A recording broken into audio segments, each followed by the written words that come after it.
Yay! I think it's live. Yes, sir. I mean, it says it is. It says it's live for a minute? I can. How can that be? That Or does it doesn't like make give sense. like a coming on because it It does that. It does that for like everything. Oh, weird. Well, all right. It's got 0 people there though right now. That maybe they're used to us being a couple minutes late. We got Akimoto here. There's obviously some people listening. Akira! Oh, is that a Sinatra? Yeah. Well. Flip may be coming. What am I? Chaotic, neutral, or just the whole spread on the smorgasbord of chaotic? You are nobody's neutral but John DeLynn. I gave one additional neutral to Steve Pinecker, who I guess is over on what's up, Christopher? I guess he's over on Culture Hall's stream snipers right now. Risto, beer in hand, cigar lit. I decided against the cigar tonight because it's too cold in my garage. But I wanted one. I was like half like maybe and half like no, maybe no. But yeah, a bunch of news this week. You want to know something? The LDS news too. What's that? So something kind of funny. I don't know. I don't get the whole chaotic good thing. That's like a D&D thing, isn't it? What's that? Yeah, I think it is. I've never gotten into the D&D of it, but yeah, I've just never. I've always seen the memes and never bothered to look into it. Yeah, it's. I don't know how it's actually used in the game, but I see a lot of people take it and like break down TV shows by saying this guy's this guy's that, this guy's this, and so I just made a little clip of it. It's partially just poking at Lynn being neutral because like he got all the neutral slots, and then true neutral. He just get. I didn't notice that. I gave him all 3 neutral spots, but I gave one little extra neutral spot to Steve. And then I gave no good. There's nobody who's good. Nobody's lawful good. Nobody's lawful good. You're the chaotic good, and then what is Jonathan's that? just the evilest of all evil. I think that's the bottom right corner. Yeah, no, he's definitely the evilest because he's supposed to be. He was the chosen one. He was meant to restore balance to the trannyhood, not destroy it. Yeah. So he's just like, I guess that's kind of like how an apostate becomes, like when they leave the church or something like that. He's basically that now. I don't know how much. Well, as evil apostate says, you're an apostate no matter where you go. I'm gonna say something about that, but I don't want to like say that like that much about it. Well, I mean, exact things, but Jonathan put up these pictures that you're looking at right here over on Mormon Stories Facebook, and put like a list of them and said, this is a smorgasbord of a bunch of different heterodox LDS people, and just had it up. A bunch of people commented and said, I like this. Oh, these are so nice. These are so nice. And then, of course, you notice anything missing? Notice anything missing? What's the first thing missing? What's the first thing they say isn't there? And women's. Becca Biblioteca says, well, I would love to see some women's on there. And a bunch of other people say, there should be some women's. And then some people, of course, say, I think Jonathan's kept some of the patriarchy in him. He's still got some of that patriarchy stank on him. I think that's just like, it's hard to break the patriarchy once you're overtaken by that patriarchy. Yeah, I don't want to be mean, but Rebecca Biblioteca, there is no way that AI could possibly, like, these are all caricatures too, like this specific model that he's done here. There is no way AI could caricaturize your makeup without looking like it's trying to be a dick. And John made that point. Are you kidding? No, he did. That's right here. Not right there. Look, there it is. No, but he made that point specifically. Like, there's already a controversy because of feminists that AI is misogynist. Well, did you see his damned if you do, damned if you don't situation yet again? Did you see his edit that he added? Yeah. Oh yeah, He has added an the edit in saying- there saying like, look, this is why there's no women in here. Like there's it's a controversy thing. But they don't like it when men do it because, you might look at it and say like, why are her boobs bigger? Why did you exaggerate her features? Or why did you make this blah, blah. There's all sorts of reasons why. There's no way to like, have it it's not be like, offensive. you pointed out, it's like Keanu Reeves hover hands, and the first comment after that was this dude being like, the explanation makes it so much worse, which called it. Like, But it's Schrodinger's feminism, man. Like, I know. because if he would have said, "Okay, here they come right up," he'd have said, "Those are obviously sexist," because it came up that somebody was complaining about. There was one of them that got a complaint about it, and it was Gerardo's. Even though I don't think Gerardo's was necessarily different than anybody else's, but I'll pull it up. I found it. Oh, it was different because it was Mexican. Yeah, Here's the racist one. This is the race. You see the racist on it? Yep. But that is a really big sombrero. Because that's all I see if I see a Mexican. It's just out of frame, but the trumpet is there. I told Morgan that it was offensive, and she said, "Was he wearing a sombrero?" That one's no more offensive or less offensive than the ones that we've put out. Yeah, they all look goofy. Like they're supposed to look goofy. Mine all have soy face, so mine's the most offensive. I just learned that Salt Lake City formal meeting with public commentary posted to YouTube has the comments turned off. Way to go, democracy. Show us how it's done. I mean, it's everywhere, this shit. Yeah. It's neutral. It's neutral. Well, I don't know if it's all of them, because I was just checking the news, and it's because people were talking about the immigration, and that it's evil to deport illegal immigrants, etc. That's Christopher. That's what we were talking about. We can't. Jonathan won't do AI of women because there's no way that he can do it without being accused of sexism. Like Jared was just saying, it's like Keanu Reeves has to do the hover hand whenever he takes pictures with women. Like, first off, he can't store up to make any one of these images. You kind of have to go. You have to go. What would they call that? Internet stalk the person a little bit. You got to get a bunch of pictures of them. You got to have a bunch of pictures. Yeah. And he asked us to submit a bunch of pictures of us, which we provided. But part of the real big deal about it is if you got AI models as complex as one Jonathan has, just the woman knowing that you have that AI model could be uncomfortable with her once she realizes you could just make porn of her. Yeah, one touch of the button and you can make porn of her, and then they're going to assume that you did. But then on top of that, not one of these pictures, I mean, we've been putting up constant pictures of us. Not one of them isn't a little offensive if you're a sensitive little sensitivity sensitive. Yeah, look how he makes my beard just as ratty. It didn't make Nemo boss-eyed. Look, do you think we could make one of that, Maven? Like that's Jonathan made one of himself over the week. Do you think you could do that and get away with it? Frankly, I think it'd be worse than rape. That's what she says about you still. Double down. Find one of us that's truly flattering. Like there's it's like you just imagine would they say thank you? This is hilarious, or would they say sexism? Like I said, it's Schrodinger's sexism. No, I know.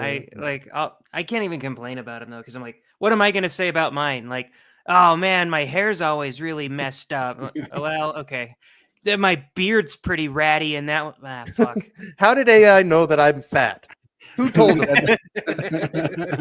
That's how did it figure out that I was bald? I've always got a hat on. How did it figure it out? But the thing that is so funny about them is that they do pick up weird little things about them. Like I notice in my eyes, when I see myself on stuff, I have slight astigmatism in my eyes, and I can sometimes see it in the eyes. And I notice that the AI picks up on. I'm like, damn it! I got that little detail, right, where the eye goes. The AI always picks up my pathetic 12-year-old mustache coming in. You know, like on a lot of the AIs, like I noticed it's on there. It's like on the 80s one he did. It's there, and that's a real thing. I You have know what a it hasn't little. picked up? It What's hasn't that? yet picked up my missing tooth. Oh no! I have I have like a little I got dash. a tooth pulled like a year ago, and I've been too lazy to go get it put in. Get another one installed. Yeah. I have a little dash on my nose. It's hardly noticeable. That's like there from like a scratch from when I was young, and it picks up on it. Like I'm like, oh shit! Like, I just can't even believe like the little details. And I saw that Steve Pinecker put his up and said, I don't think it looks so great. But like I thought it. I agree because these images right here, the ones that we're looking at, these aren't designed to be exactly you. He's It's a these ones caricature here. by Yeah, these design. ones here. He's picking and choosing different things to like have it be like a different comical thing or something like that, right?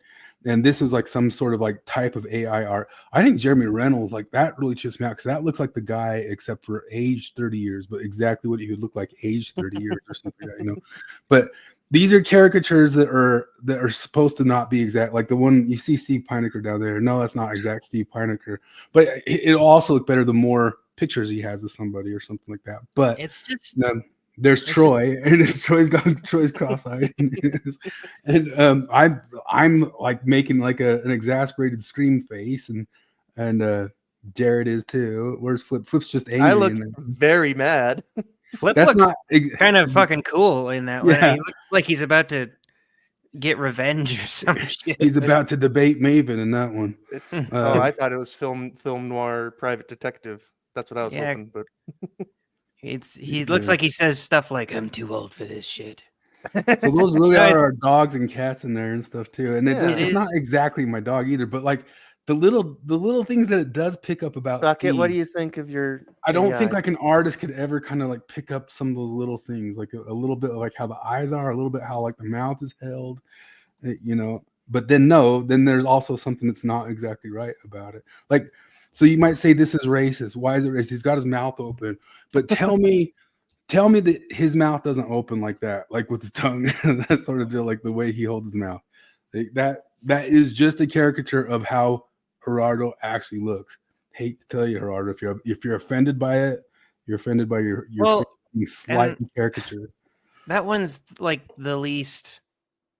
I don't know, because Would it be there's quite a few times when it pans over to Gerardo and he does have his mouth open, I guess. So maybe that's an insecurity or something. But like, fuck off. It is Schrodinger's victim because if It you might be making like a claim that like he's like kind of shocked that Delin pushing something else or trying to get him to say something or something. Yeah, like well, that. it's probably he's probably half the time just like annoyed because most of the time when Delin talks to him, he's like, "Isn't that right, token Mexican gay?"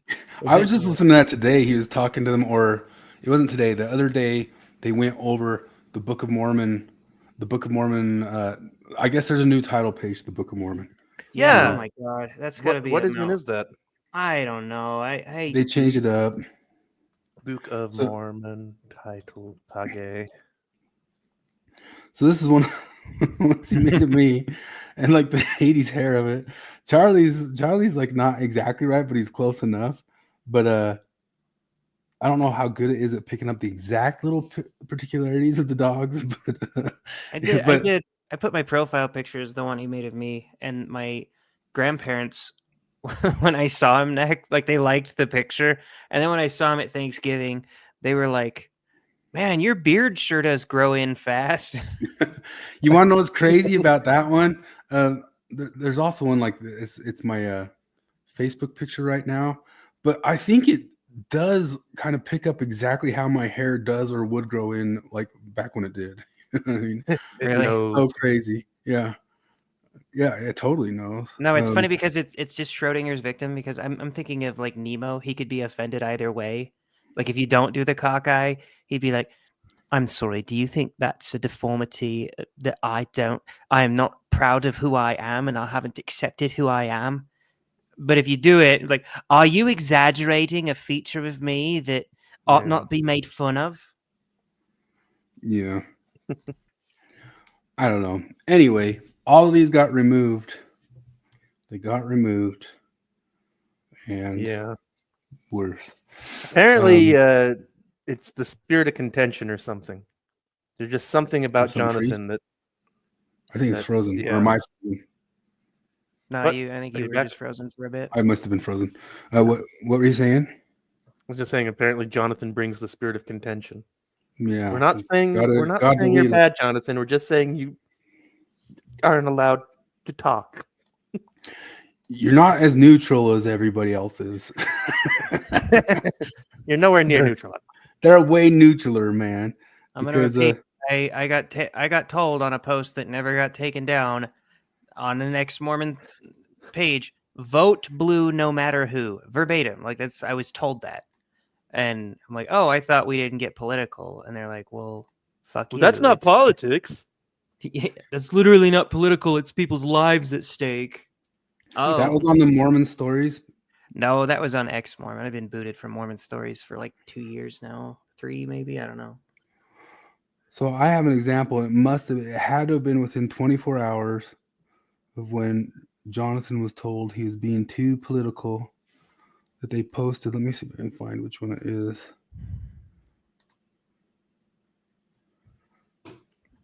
Somebody posted one, I guess cheering on the CEO murder situation. Yeah, there's Oh, plenty of that jeez. going around. And I feel like it's an act of God that happened at the same time that Penny was acquitted. it's the same time Penny's acquitted and the same time that Jonathan's being told he's being too political for Mormon Yeah. stories. Yet that one with like hundreds of views could just stay up. And You got 2 cases where people died. One of them, a dude was violently threatening to hurt like passersby, and a dude stepped in, put himself at risk, and got the guy in a chokehold.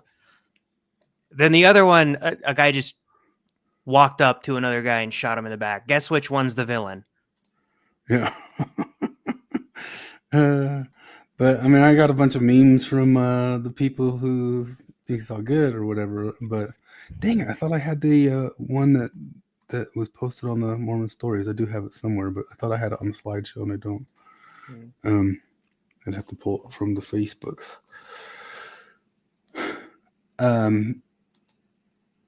It was just a basic post. Like, what did it say? Something about like, haha, this guy got murdered or something like that. Yeah, it was just making fun. I remember you sent a screenshot of it. And tons of people were offended by it, like right on the thing, like saying, hey, I'm not down with this. A ton of people were down with it. Obviously, there's a lot of people who feel both ways on the thing. But all I'm saying right there is right in the middle of being told that these posts are too political. You know, Here it is. Hold on. Present, share screen. This isn't too political. Oh God. First Nephi 4:13, behold, the Lord slayeth the wicked to bring forth his righteous purposes. It is better that one man should perish than a nation should dwindle and perish in unbelief. Oh, that's not politics. 118 people clicked on it and liked it, and then like a lot of them weren't too happy with that. But That's funny is somebody was pointing out, I don't know the dude's background, but like apparently the shooter was, that spoiled rich kid. We already knew that. Like he's a smart guy too, like top of his class or whatever. $40,000 a year private high school they went to. But then the CEO guy wasn't. Like the CEO dude like grew up relatively poor, I guess. Yeah, this guy's family, they own like I guess like a bunch of old folks' homes, which might be like hospices and stuff like that. I bet you they're plenty involved in the taking the money of granny and grandpa over what's best for them in their lives or something like that. Yeah. But and then of course they're making him San Luigi, pray for us. He is now a religious figure and a sex symbol. He is Che Guevara. Remember when we used to make fun of those women who would go crazy over hot murderers? And now we're just like, yeah, they're right. It's amazing to me how much of the left-wing rhetoric about this thing is, well, it's never justified to kill somebody, but this was totally justified. I know. And like they just talk out of both sides of their mouth. Like, okay, you just have your cake and eat it too. You can have your morality and murder people on the street. Okay. Where was Mario? Mario was just out chasing tail, man. He's never actually doing the work.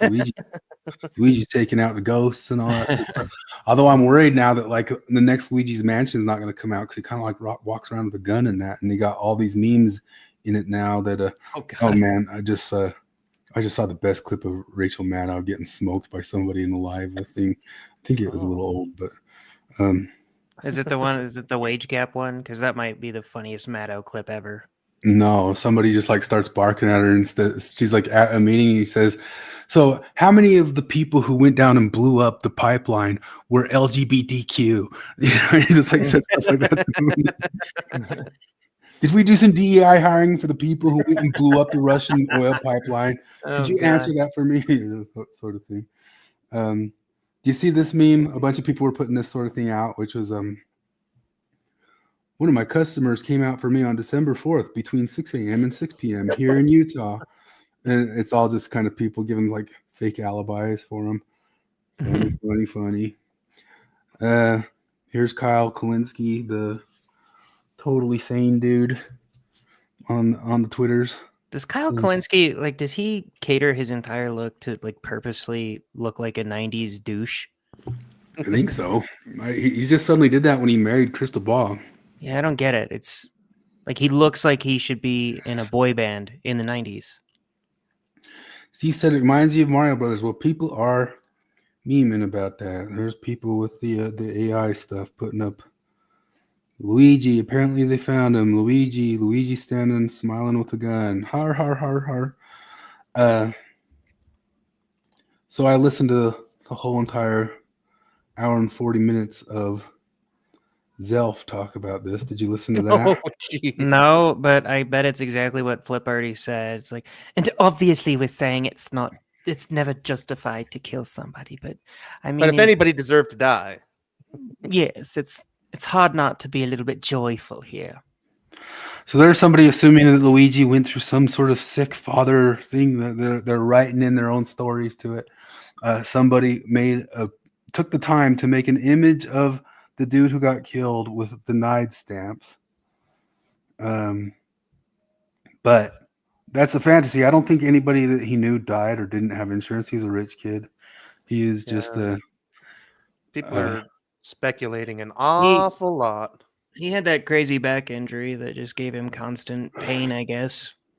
Some people assume that he was a true incel, like he couldn't copulate because of it. I don't know, maybe. I don't know. That seems like when I heard that, like, oh, he suffered from back pain. Like, been there. I've suffered. Well, I'm there right now. I'm going through sciatica right now. Ugh. Just little bits of it, but it comes and goes every 6 months. But yeah, like, but I've had awful, horrible, debilitating back pain starting when I was 16 years old. From like maybe 10% of days I wake up and don't have back pain. Like 80% of days I have back pain that lasts for half an hour to like an hour, couple hours, and I have to be very careful about how I move around, because then once or twice a year, just the magic thing happens and I'm zinged and I'm out of action for a week. I have the magic thing happen too, but I'm still also going on 15 years without missing leg day when I have been laid up almost entirely several times throughout all that. But I also kind of think like getting up and going kind of helps it, although it's probably been stupid a few times that I've. No, that's the thing about like my back pain is really obnoxious, because like if I wake up with a tight back, like I have to walk a really careful. Listen. There's no getting out of it, man. Like there's no getting out of it. Like I've had sciatica on and off my entire life. I've been you've been there. I've been shredded. I've been one way or the other. I've spent a year stretching. Like there was 1 year that I said, this is my stretching year. I stretched for a year perfectly well and did all the different lifts. I've tried lifting with a Smith machine. I've tried lifting with, oh my gosh, I'm thinking of every single mechanic on this squat right here. You already know I'm a bit intense about it and all that sort of stuff. There's no dodging it. There's no beating it. The moment happens, like I can put 400 pounds on my back and squat it and nothing or something, but some weird little twist, stepping out of your car or something like that. Oh yeah. Like, There's no beating it. There's no you don't beat No, it. but like when I have like if I wake up with a tight back and I can feel the pain, like if I just stay in bed, it stays bad. And so like I have to get up and move around, but then I also have to like strategically like sit down at intervals. And if I manage that carefully of like move around, be still, move around, be still. Usually it takes like 30 minutes to a couple hours before like it all straightens out. And by the end of the day I'm moving around normally. But like I have to manage it, really manage it every day. And like there's that Louis C.K. bit from the Louis C.K. show where like he goes to the doctor and the doctor's like, yeah, you're built wrong. And I had that exact conversation with the doctor when I was 21. Like he literally just like, it's an engineering problem. Like you're just built wrong. Like, oh You fuck. see, cigars help, cocaine helps, heroin helps, booze helps, Mormon stories helps, Oh. selling ass for heroin helps. I mean, yeah, I guess we got a lot of positive. Mormon stories helps because your head pain starts to make you ignore your back pain. Healthy existential dread helps. That's a Dracosophos who's got constant pain, eternal pain. But you're the McDonald's cashier that snitched on Luigi. They're all for the proles. Is anybody going to point out that dude got his ass kicked in this scene? This guy, the guy who's swinging the punch. Yeah, he gets his. What's the scene from? That's from Spider-Man. So he gets his ass kicked after. Yeah, he gets his ass kicked by Spider-Man. Hopefully, that'd be good. People putting out CEO season, and they're saying it's a unification between the left and the right, which is a kind of ridiculous because like a bunch of people are saying, "Hey, we finally awoken class consciousness." Whenever they start like that, it's like it's Marxist because like they're assuming a history is going to happen that's been long predicted by Marx. Like whenever somebody starts talking like that, I might as well be like listening to the predictions of a Seventh-day Adventist or something. Yeah, well, it's funny because there's just a bunch of Marxist terms that are just ubiquitous with society at this point. The amount of times I complain about microtransactions and hear somebody say, "Late stage capitalism, man, what you gonna do?" Yeah, that one's in now. Class consciousness has always been there. Like, break free from your chains or something like that. It's just always there. Invoke the Thomas Sowell. There are no solutions. There are only trade-offs. Without dismissing or discounting any of the myriad problems that we have with healthcare in America right now, it is also true that healthcare has never been better, and more people have never had as much access to very, very good healthcare than they do right now in America. Like, despite all of the problems, it's still better than ever. Let's once again use their own theorizing against them. It's the dialectic of the Enlightenment type stuff that no matter one of the problems with wealthier nations is more people get born. When more people get born, your fringes are always there. I remember that saying in the Bible that saying the poor will always be with you. And when I was young, being like, what does that even mean? What does that even mean? Why are they saying that? And then like I realized like, oh, that's true. Like the more wealthy a society gets, the more kids they have, and we push to the point to where there's still some homeless kids. You know what I mean? That's like you push to the point where no matter what, there's people on the fringes. That's just how fringes work. And if we get healthcare to where that healthcare can offer a certain thing pretty quickly, that thing that it offers is now like, what if we found some pretty expensive pill that added 20 years to your life? Like right now, like, well, how quick until that pill's a human right? You know what I mean? But it didn't exist 2 days ago, and it didn't exist because it didn't exist until like the money was paid to help create the thing or something like that. But now that it exists, now you've already created a new wealth disparity. And as they say, like the only thing people ever get mad at isn't absolute poverty. They get mad at disparities. You know? I feel like most of my life lessons I've learned through comedy, right? Because there's that another great Louis C.K. bit where he's talking about the first time they had Wi-Fi on a plane and they're testing it out, and they got like halfway through their flight and they're like, sorry guys, the Wi-Fi is not going to be working. And the guy sitting next to him was like, this is bullshit. And the line he said it in response to the guy has always stuck with me. He just says, how quickly does the world owe you something that you didn't know existed 4 seconds ago? Yeah, totally true. You're on a plane. You're flying. We're going from one side of America to the next. That used to take 40 years, and by the time you got there, you're an entirely different group of people. Yeah. Like, I mean, I'm totally whenever guilty. somebody says like, like healthcare is a human right, or housing is a human right, like you might as well just say like ice cream is a human right. Like, if you're just making wishes, like if that's all it is, we just throw it out in the universe and hope for the best. Like, it's ridiculous. Yeah. Nothing's a human right that requires the labor of somebody else. But we've gone through all that before. Let's Wait, are we referencing Maven already? I'm gonna try to show a couple of the TikToks of the people being the TikToks before, because I mean, if we're on the CEO, we might need to stay on the CEO for a while if we want to see like a bunch of Zelf clips on it or not. But I don't know if I want to say that. I mean, you, like I said, you just basically said the Zelf thing for me already, but at the same time, I could spend the whole night on the Zelf thing. So it's up to you guys. You or I actually could just watched say, it all, no, huh? that's pretty much what it said. Yeah. Anyway, Just for an hour and 40 minutes. here's like every other TikTok. Yeah, no, I don't believe for a second that this guy just got caught. I believe that this guy made a very conscious choice to get caught. Because I myself am having a hard time believing that this, high school valedictorian, Ivy League grad who supposedly, 3D printed his own, pew pew, who had this plan down to the details so far as to etch in the words, deny, defend, and depose onto the shell casings of the pew pew, committed this crime out in the open on the streets of New York City, and then got on a bike and just kind of disappeared into the early dawn mist, evaded the NYPD for 5 days or so, and then just suddenly gets caught by an elderly McDonald's worker. But not only gets caught by this McDonald's worker, but gets caught with all of the evidence needed in this case. No, She's never met Is this smart her people first before. day on Earth? Yeah. Like all hatchlings. They're all hatchlings. My brother could 3D print a gun if he wanted to. He could machine his own silencer. He could get subsonic rounds and do all that shit. And I'm positive he would get caught doing something dumb like going to a McDonald's or whatever. Yeah.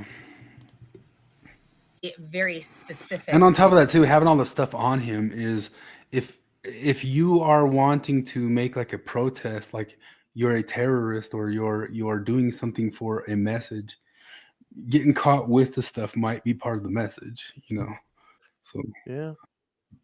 Mission in mind, and I'm very interested to hear what that is. But if even the smallest part of that mission was to galvanize the left and the right and the up and the down, from what I'm seeing, he was at least somewhat successful in that so far. And to all those people like thirst trapping and commenting about how good looking he is, I know, right?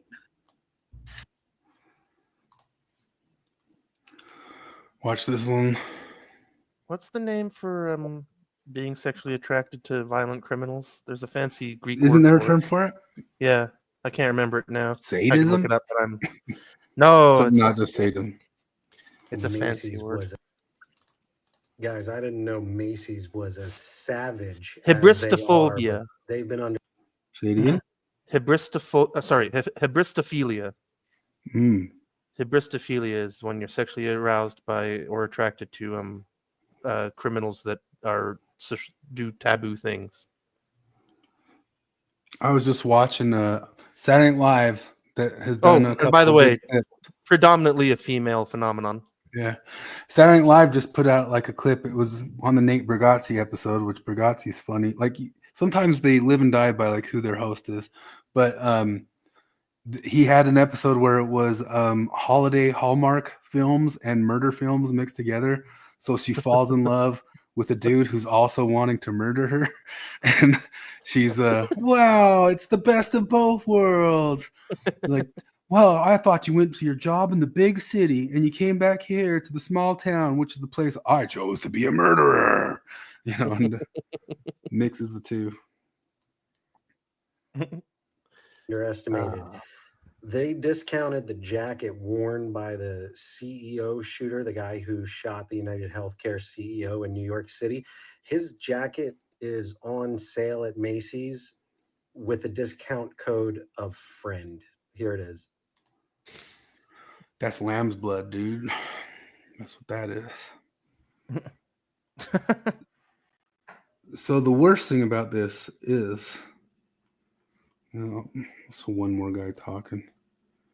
So CEOs are in trouble if they catch the gunman, and they're in trouble if they don't catch him. Here's why. First of all, they're not going to. I can explain it in another video, but at this point, Sounds like you're a great analysis, dude. They're not going to catch the gunman? but let's say that they do Oh. catch him. They would have to. A trial will be a heavily televised public event. It would have a lot of viewership, a lot of people paying attention. And during this event, they'd be giving a name and a face to this guy so people would sympathize with him even more. I don't think they're going to get to watch that trial like you watched the Daniel Penny thing. I think it's going to be pretty under wraps, man. But this is the worst part of it. There are so many of these. In parking lots and doctors go to jail. Anti-vaccine, raw milk drinking, Department of Health. There's 9,000 of those on Twitter. Like you're all the new Bob Dylan. Like, And I really hope that law passes and TikTok has to. Yeah. I think they got held up. Something. CEO needs to go. Doesn't matter for them, man. But thanks. You played a couple chords for us and sang the most obvious words on earth. All of TikTok do that, please. Yeah.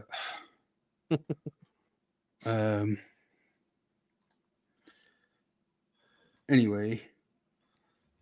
What a joke. You just imagine there's infinity though, so I guess we could go to Sam Tanner. Oh yeah. The manner. Sam Tanner. Leon Tanner. You know, the funny part is every time I see Tanner, my Tanner number goes up. He somehow he somehow looks less intimidating every time I see him. I think I've got a clip that disputes that. Hold on a second here. Wait till you see this.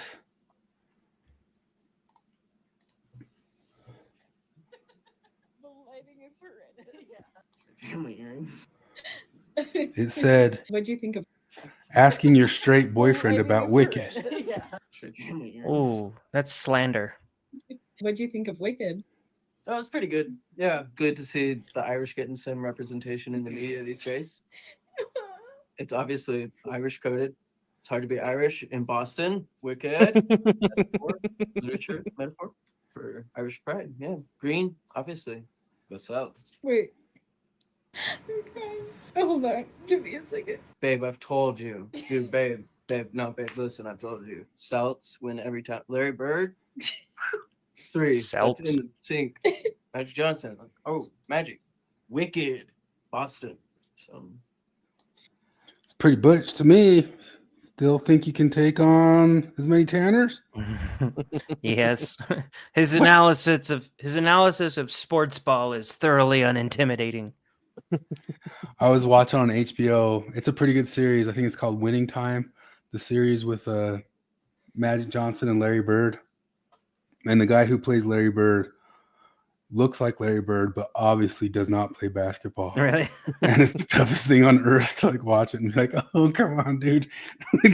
And just how Tanner threw the ball right there. You're like, you're an actor. You're not a basketball player. You're an actor. Oh my gosh, you're an actor. I remember there's a clip a while back. I might have played it on here where it was Everybody Loves Raymond guy who said he was trying to like hire some kid to play young him. And he's like, he's got to be good at basketball.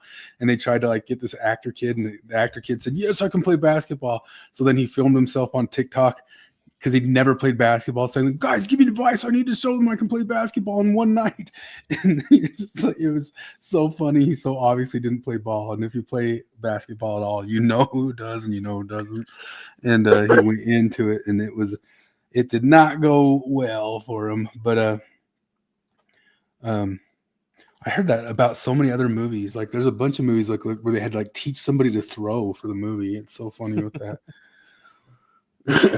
I was watching a Deer Hunter last night. You ever seen the Deer Hunter?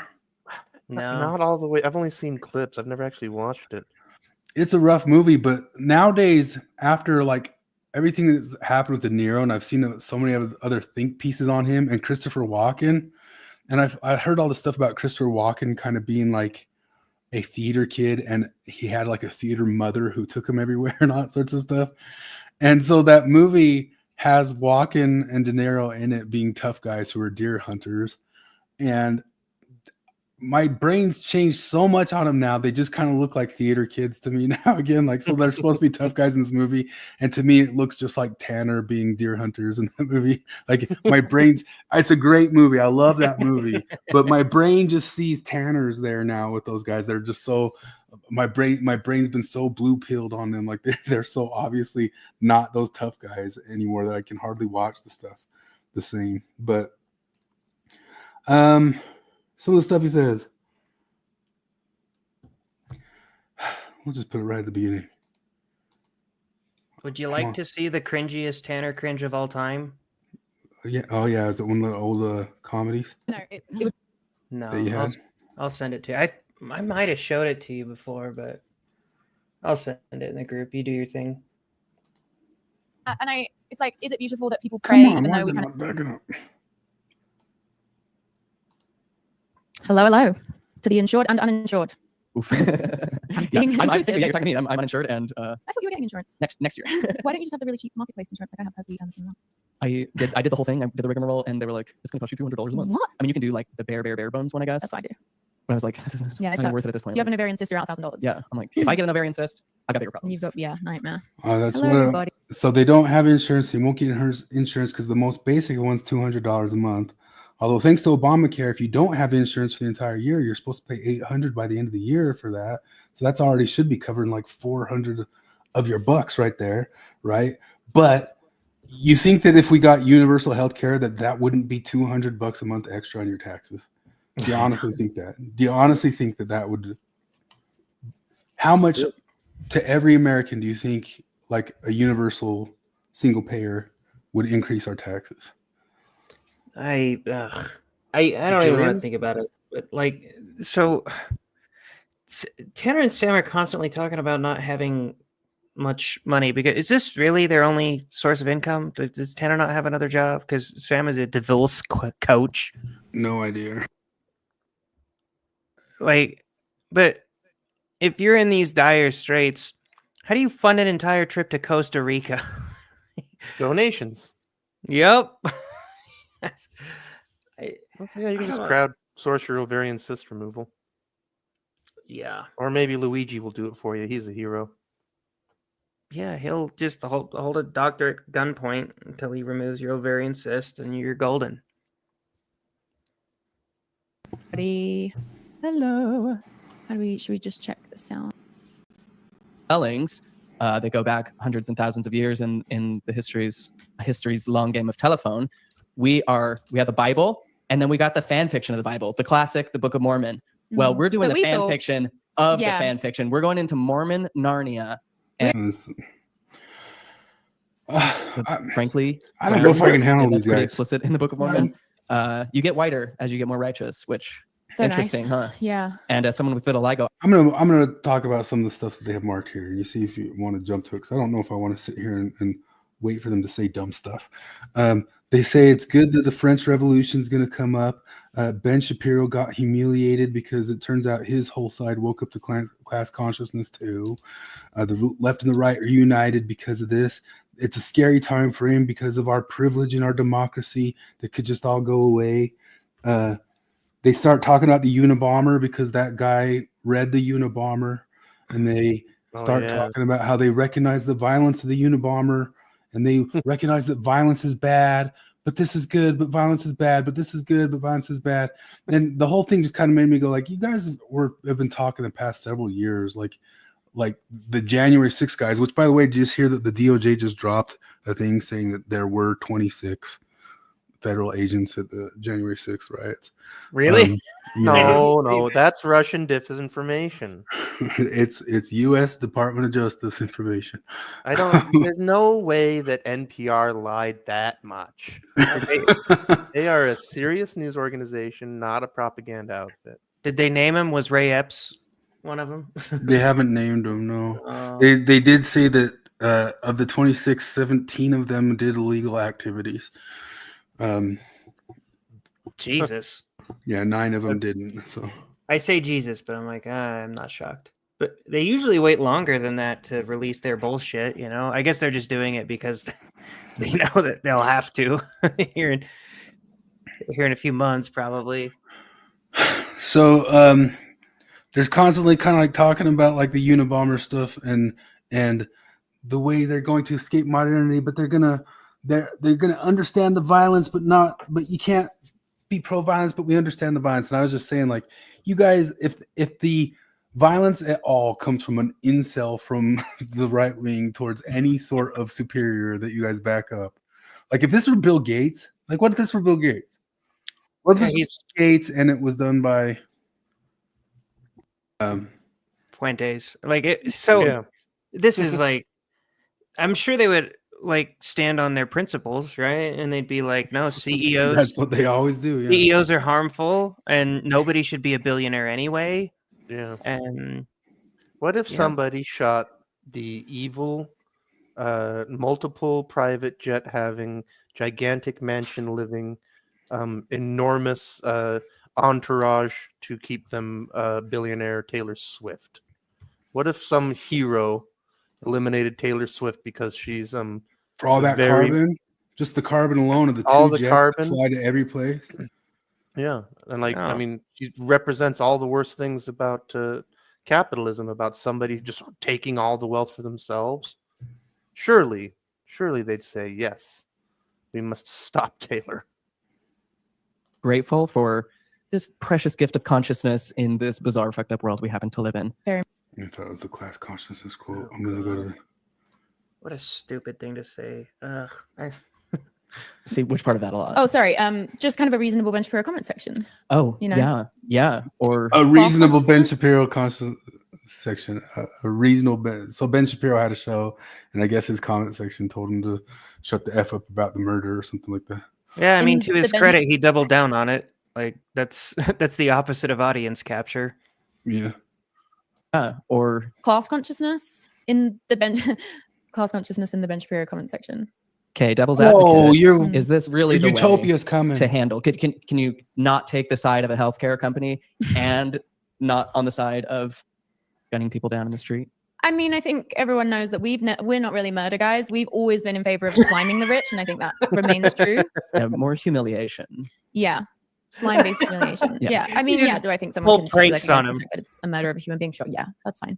But I don't think that But if this was happening to some left-wing coded billionaire done by some right-wingish coded incel, you guys would be losing your damn minds. Yep.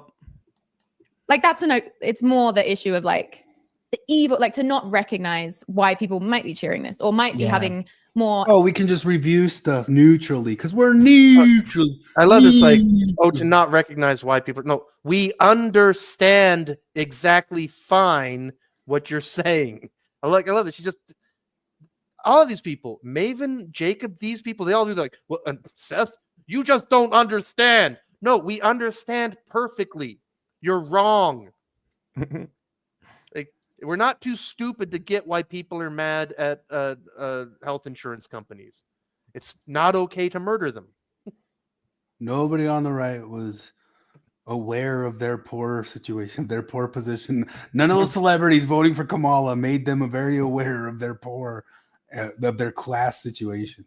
These people fun seriously anecdote. live in an empathy vacuum. Like it's listening to them talk about their Mormon selves and how they were like so shocked to find out that gay people exist or something like that. You know, like the amount of times I'll hear an ex-Mormon tell on themselves like what a jackass of a Mormon they were. You're like, yeah, I was totally in Mormonism. I totally loved it. And then my brother came out as gay, and I was like, really, you hadn't even thought about it? Like, not even a little bit until like somebody you knew was gay? Like, they always ask me whenever I argue about the trans stuff, I bet you've never met a trans person. It's like, well, I have, but even if I hadn't, I can tell you that like there's male and female. Like, I don't have to. I could empathize with people having never met them. I don't know why, and I hate that word now because you retards have ruined it. Like, empathy is destroyed now because you guys think you have a monopoly on it, but you don't have any of it. Yeah, and it kills me that these guys are saying the right's finally waking up to class consciousness when the last election they were screaming at you about the price of eggs when you were screaming at them like, look at who the celebrities are saying is good. Like that's what the last election was, and they're just waking up to class consciousness now. Yeah, jackasses. What will I I feel like I've do? never said jackass until I've heard Flip say it like 100 times. Like that's something that's rubbed off on me from. Oh, it's a Flip great, both. it's a great word. What can I read while you're gone? You could read. I actually have some. Class consciousness quotes. Oh, here's from Bill Burr. I was sitting there reading an article, and a guy was like, "Oh my God, he's such a great guy. He had a wife and kids, and he's such a great guy." And then you find out he and the other guys he's working for are getting sued for $121 million for dumping a stock and not letting the other people know. They're gangsters, dude. And then one of them gets whacked or something. They're like, "I was good. He was such a good guy." It's a dirty game. Brilliant. I've never done a Bill Burr impression That before. was incredible. How was that? It sounded pretty good to me. Every fucking impression you do is a 10 out of 10. Go. It's a pretty good Bill Burr. No, he did a decent job. Yeah, it was not that terrible. I got a Bill Burr clip, although he pissed off Ben Shapiro this week by saying something about. I didn't even watch that episode. I guess he just said he said that.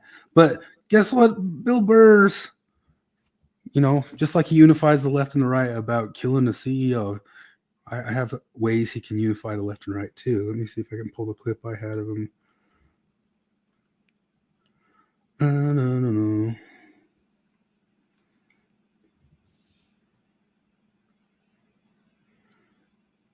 Man, I got too many clips. Too many I think clips. Too many we can clips. just be all very grateful that class consciousness is now at the forefront of Ben Shapiro's comment section.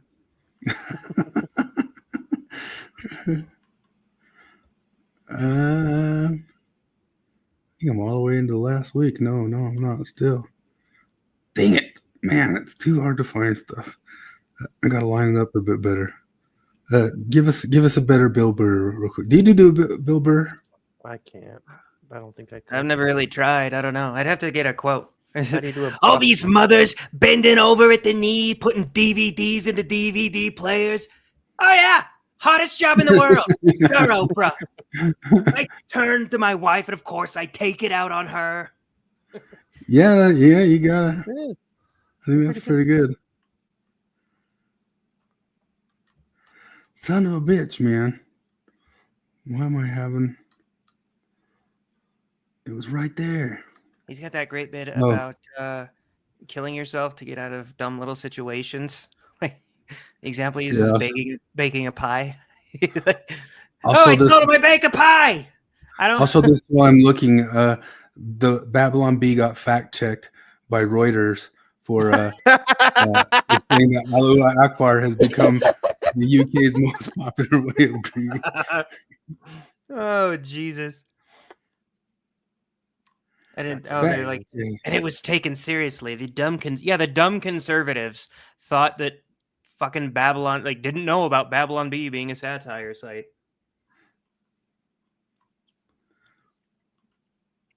Yeah. Look at this. I found. I might as well show the stuff while I'm halfway through it.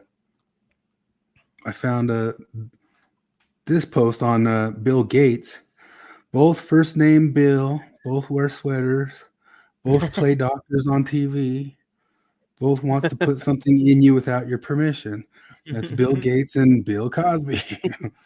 Bill Gates, though, I've learned to trust the experts, and Bill Gates is renowned as a vaccine expert. That was just like one of the first things I started saying to people. Is like everybody's saying like, "That's not a doctor. That's not a doctor." And they're like, "But everybody's listening to Bill Gates right now. Like, what are you guys talking about?" And he's listening to doctors. he's just repeating what the good doctors say, the proper doctors. Which, damn it, man! If I could find this one, They're committing the no true doctor fallacy.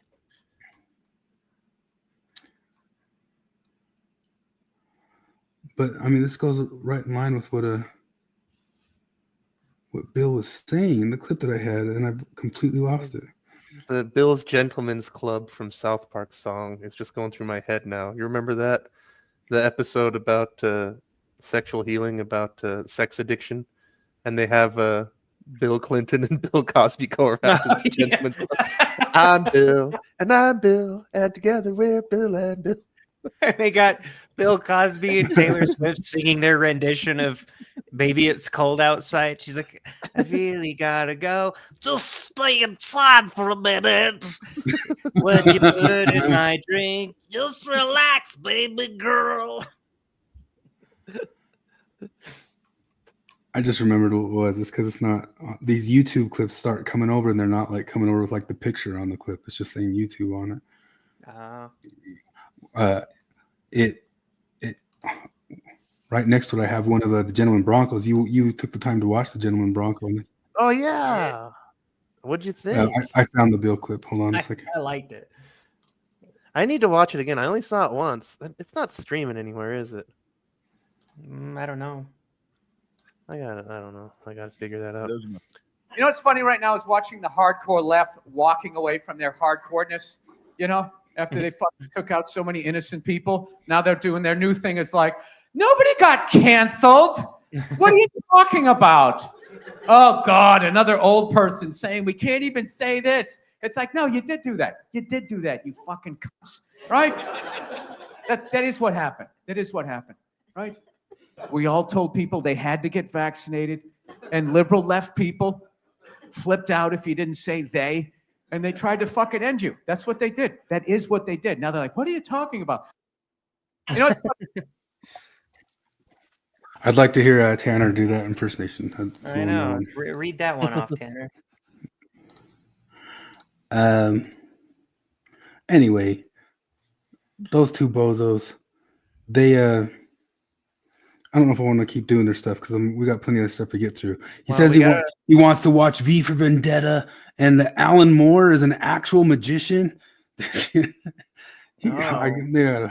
says Alan Moore is an actual magician, which Alan Moore is nuts with that stuff. Alan Moore is a magician in that he can say, watch me take this terrible person that I hate and write him so that everybody loves him. Before we get off Zelf, we got to watch by Tanner Cringe. Oh, you got Tanner Cringe? I got Tanner Cringe. Careful, he's tucking in the thumbnail. Oh, jeez. Pretty sure I saw the base of his. I was pretty sure I saw the base of his wiener on YouTube. Here's looking for an Achilles heel. There was none. Cyclops there. Cyclops there. Cyclops there. Turrets. Moon buggies. Oh my holy crap. Surveillance does. I hate those. This is ridiculous. That's the most well-guarded yeast factory I've ever seen. that guy, incredible character. One of the things that's like so funny about all of their stuff is just like they really do talk like Utahns and like the oh my holy crap. They do. That first Sam Rockwell line where he's escaping the bad guy and he turns to him and tells him, "Tell your boss he can eat the corn out of my crap." I remember when I watched it, like I watched it with the guy who was never Mormon, and like we watched it with a couple other Mormons, and like me and the other ex-Mormon guy were like, that is the most Mormon movie ever made, even though it never mentions God or church or nothing. It doesn't even say Utah, I don't think. And they go to church a couple times, but it's not even a Mormon church. Yeah, like it's just such an epically Mormon film in just like in a cultural way. So this is me, a picture of me over on the left right there. That is Jermaine Clement in the middle when he was in town filming Gentleman yeah. Bronco, we played a gig at a vegan restaurant, and we played his song to him. We played The Sexiest Girl in the Room, and we didn't know he was in the room. We had no idea he was there. And he came That's up, he goes, wild. I love Utah. I love Utah. He's like, great taste, great taste. I'm like, holy shit. And I was like, oh my God. We played his song to him. And then like he left before anybody even knew what happened. Like we took the need to- picture and like the rest of the room was like, what's going on? What's going on? And he'd already like slipped out the back of it. You need to write down all of your Forrest Gump moments so we can compile them into Yeah, one yeah, whole a bunch of podcast, a 2.5-hour podcast of all of your weird Utah Forrest Gump moments. Yeah. I think also White Lotus on HBO. I'm going to show a picture. White Lotus is a pretty good little series on HBO. And they met, like Jennifer Coolidge and Mike White met from Gentleman Bronco. They're, I'll find the picture of them together. Dang it. Man, I'm having a tough time seeing stuff. I need like a great big double screen thing going on here. That scene where he is teaching them how to change the names. it's fantastic. Jabranius. Go use any Anus, Jabranius. Why would a dwarf be named Daffodil? Doesn't make any sense. I thought dwarves were supposed to be named after like goods, and what does he say? Like I didn't even know that if that's a rule. Is that a rule? Dwarves are supposed to be named after. I don't know. I haven't read enough fantasy or sci-fi to know. Dang it! I didn't put it on here. I swear to God. Okay.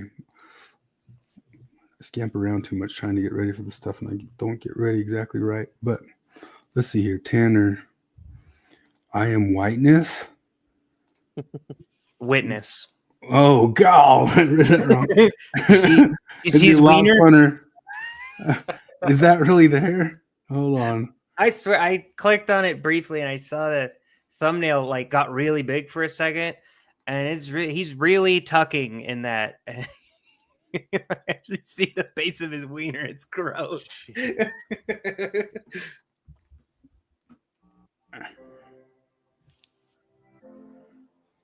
I am a whiteness. That is a better name. Yeah. I am white. I am whiteness. We're gonna change it to. Oh my God. They are whiteness. It's just Tanner trying to be dramatic. It's not even. Oh, it's dramatic. I thought it was funny. Like, it's Tanner, funnier than anything else he's ever done. Kitchen Mormon, having dream, and I woke up we in the can morning tell you're drenched gay. in You sweat don't and have to screaming, make little gay "Mother, forgive movies. me. We Mother, know. forgive me. I am It's like a slam poetry. Pretty much. You gotta wait. You gotta watch like the whole thing. Pretty much. Who is a witness? Who is a witness? Mother, forgive me.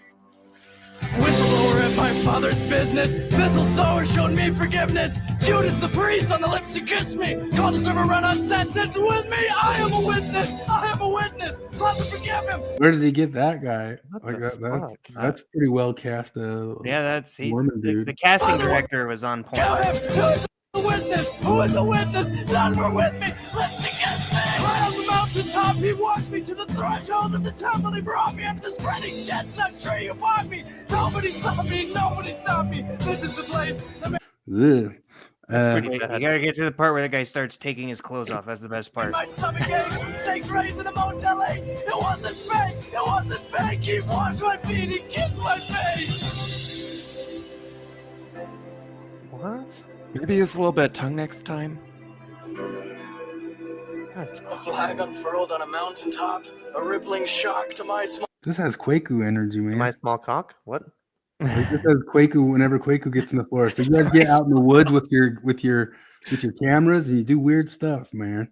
Town like Shaka when my walls came down. Make it stop, please make Star it Trek stop. web I want to reference. think somebody saw me. I need to know somebody's watching. I ache to hear. I'm Mr. Brightside. Don't waste your time on me. You're already the voice inside my head. Somebody talking. I need to feel somebody wash me. I am a witness. I am a witness. Who is a witness? Who is a witness? Who'll be a witness? Who'll be a witness? I am a witness. Father, forgive me. Jesus. Do not like.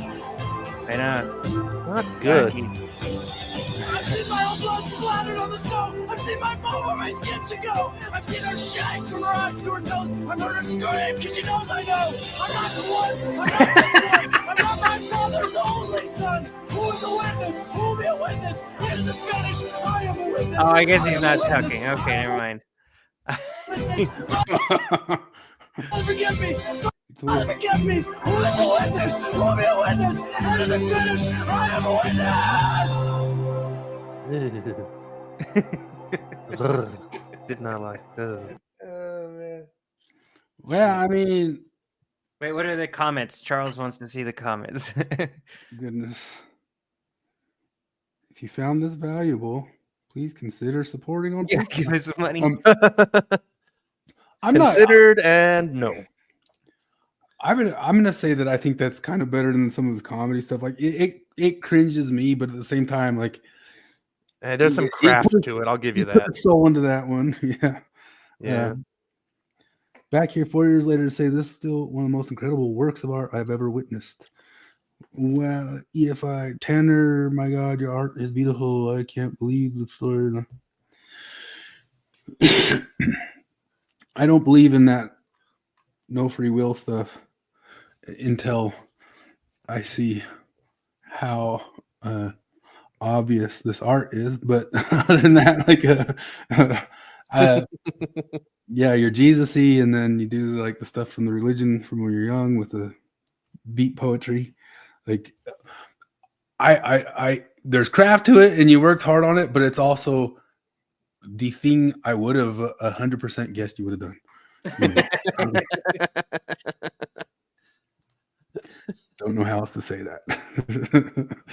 It has a let's very see. Tanner-like quality to it. Has a Tanner-ness to it. But I don't know. Good on him. Good on him. Yeah, hey, he made an art. So Zelf and not Zelf, Bill and Brittany just did a couple hours, like 2 hours ago. And I already listened to the Brittany whole thing. the Hartley. Yep. She's awesome. Then he talks to Jordan Peterson stuff, and I don't know. It wasn't like the worst conversations. They tried to rescue Jordan Peterson a little bit. I don't know. Are we done with like the CEO crap and past that? Yeah, I don't really have anything else to say about it. Oh, first maybe I want to talk about Mormon true crime people. Oh Lord. Yeah, I got into a back and forth with her a couple weeks ago. You did? Yeah, the Mormon true crime lady. I can't even remember what we were talking about. I'm just going to point out one thing. They did the whole thing kind of coming back at Ward Radio, and this guy here, the Angry Joe, I guess Jacob just did a couple hours with him. These guys are all talking like Jacob's so scary, but then he and Jacob were able to talk perfectly fine for a couple hours, so I don't get why Jacob's scary again. Wait, so so you're saying they clapping back at Ward Radio? Did Yeah. they do a good job? No. Like, how do you try to take down Ward Radio and get your ass kicked? That doesn't... Well, I wanted to point out to something specific here that The only thing that's easier to beat up than Tanner is Ward Radio.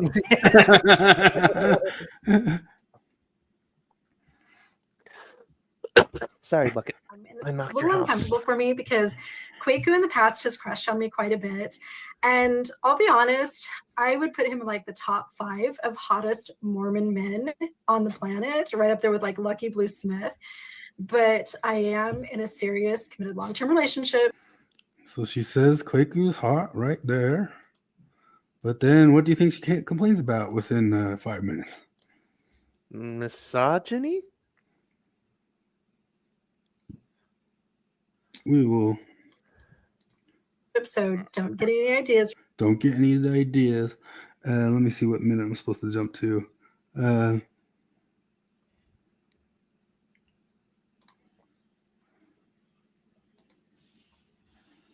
Come on, team.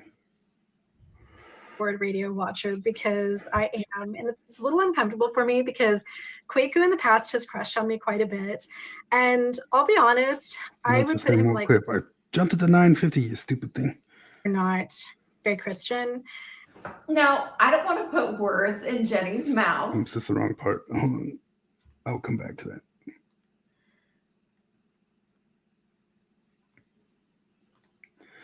Man, I'm having a tough time. Would block that man. So either he is paying and supporting your channel in some way that makes it so that you choose to keep him around, or you don't see it as sexual harassment. And that says a whole lot about Mormonism. Beth, can I just add what I thought about that? Because Please. morning you texted me, it's Please. against my therapist's recommendations for me to continue to watch anything. You know, Word she Radio just said because- please the way Sam Rockwell's character would say it. Please. I've noticed that that's a way of talking, like in the whole thing. Bill Reel always does it. Like if you listen to their the guy that they had on the other day, every single thing is like, "Could I speak, please, please, please." Morning, you texted Surveillance me. Mormons. No. I hate those. Icky. It's against my therapist's recommendations for me to continue to watch anything Word Radio because they trigger me. They are these priesthood brethren, the tone of voice, the way that even like Kwaku has kind of objectified me, the way that Cardin Ellis treated me on the Wait. podcast. So I am going against my therapist. Hold on a orders second. Every time I watch one of those episodes, but you sent it to me, I had to watch it. I immediately went to the I comments. get it. Objectified. That's bad, huh? It's bad to be objectified. That was less It's than okay 10 to minutes objectify. later. That's hilarious. Less than 10 minutes later. And then to this clip was the thing will jump right. Are my disciples if you have love one for another. And I'm sorry, these boys are not very Christian. Now, I don't want to put words in Jenny's mouth, but if I were to put this in one sentence, it's Jesus was a Democrat, not a dick. And I think that the little Word Radio bimbos, I don't know. Dude, Wait. the Word Radio. Word Radio bimbos. Right after Jesus was a Democrat, not a dick. Jesus was a Democrat, not a dick. And I think that the little Word Radio bimbos, I don't know. My feminist self has, I probably shouldn't call them that. But they are intelligent or less intelligent, highly attractive women. So I think that they fit that definition. Anyway, the Wait. Can't objectify, but you can objectify. How are, I mean, I wish I got to them faster, but I don't want to, like, the rest of their stuff is them just griping about. I guess they said they did 5 hours and she's going to split it up into 5 episodes. But yeah, just right off the bat, all of that was within the first 10 minutes. It wasn't like clear across 5 hours. Yeah, like joke about how people would say no offense, like over like really offensive shit. And so then we all started saying stuff like no offense, but you should jump off a bridge. You know, I'm saying this from a kind place. That's what this feels like. Yeah. I thought that was just funny. Other than that, I mean, yeah, their gripes were not good. You said it's easier to beat up a Word Radio than anybody. Well, they didn't. I guess they got 4 hours to go that aren't released yet. So we shall wait for that. It's like one of the expressions that always stuck with me, and I used this expression when I was talking about an argument I had with Maven. Was she set up a straw man and then got her ass kicked by the straw man. Like, somehow she lost to her own straw man of my argument. But that's kind of similar to what that felt like. How do you they're going head to head with Ward Radio. That's like Mike Tyson getting his ass kicked by a toddler. Yeah, that happened. Yeah. Well, there it is. That's Mike White. He's the writer of the series White Lotus, and Jennifer Coolidge is in it on HBO. Watch it. And they met on Gentleman Bronco, and watch Gentleman Bronco. That's good shows. Good shows. All the pyrotechnic effects on that movie. On Gentleman Bronco? Yeah. We had a friend who was supposed to be out on Antelope Island with him, and he quit because he didn't want to go out to Antelope Island to work with them, right? Oh, yeah, that's right. Yeah, he was a production assistant on that. I would have loved to have gone out to Antelope Island to see them shoot all that stuff. He could say that he was there for all of Sam Rockwell's tranny scenes. They call him a tranny in the movie. Well, he got changed to a tranny by he's a tough guy when the kid writes him, and then maybe that was like foreseeing the times, because he gets taken over by the big corporate entity and they change him to a tranny in the story. And then he changes him back from like he wasn't ever a tranny, so he changes his character back to not a tranny. All you did was change their names and turn Bronco into a tranny. Yeah. Hold on. Oh, I like this. When someone disagrees with me, it's like, wow, anti-intellectualism really is on the rise. Let's see. Maybe it'll just be easier for me to click through it on here. We got a Mountain Meadows Massacre movie coming out. And I bolted on it. You kind of froze up for a little bit there. I did. Yeah. I took an extended pause. But at the Mountain Meadows Massacre, Lindsay Hansen Park consulted on it. Official trailer just dropped. I watched the trailer. I don't think you can show Netflix trailers on here. It definitely looks like it's making sure to put in the feminist and the Native American vibe to it. It's got written in 2020 all over it. Are all the women in it gonna like know that this is terrible and try to stop the plot or some shit? I'll bet you that the women are aware of social injustice. I know. There'll be a scene in it, I promise you, where like for whatever reason, one of the pioneer women and one of the Native Americans get to like have this moment where they cry on each other's shoulders, talking about how I understand how much it hurts. I am like you. What was that movie like? Duel or something? The Last Duel. You reminded me of that because that happens so much. Because there's been a lot. I just barely watched Viggo Mortensen's movie, something about pain. It was some Western. And it was totally feminist, and it drove me nuts because you're watching it, and the woman in it is obviously a current day feminist. I mean, we did know that there were suffragettes back in that time, but she's just so obviously like a current day feminist, and that's a little bit different than even what I think those suffragettes were like. I don't know. Did they do them well in Red Dead Redemption? They're in there, right? Yeah. They're very briefly, and then like right after Red Dead 2 came out, there's like a bunch of videos of people hog tying him and feeding him to crocodiles or alligators. I mean, but the suffragettes are just a side mission kind. Actually, there might be one in the main mission. You just Arthur's kind of like they're like, don't you think we should vote? And he's like, I reckon so. Because even if they were around back then, I don't think they were in Western towns that much, but maybe they were. So Lemoyne is basically Saint Denis. It's just it's New Orleans, right? Oh, it's New Orleans. That's where you're at. You go further east than you were in the first game, but you drive the wagon while they're raising their signs about how much they want to vote or whatever. It is funny because it does feel like Arthur Morgan. I like him as a character, but he's also like I feel like they were one step away from having a transgender person in there, and like some hateful bigot is telling him they're like oh, you'll never be a woman, and Arthur steps in and is like, now listen here, where I come from, if a lady says she's a lady, we believe her. I could see that shit happening because he was like all progressive and shit, but then he's also like a murdering thief.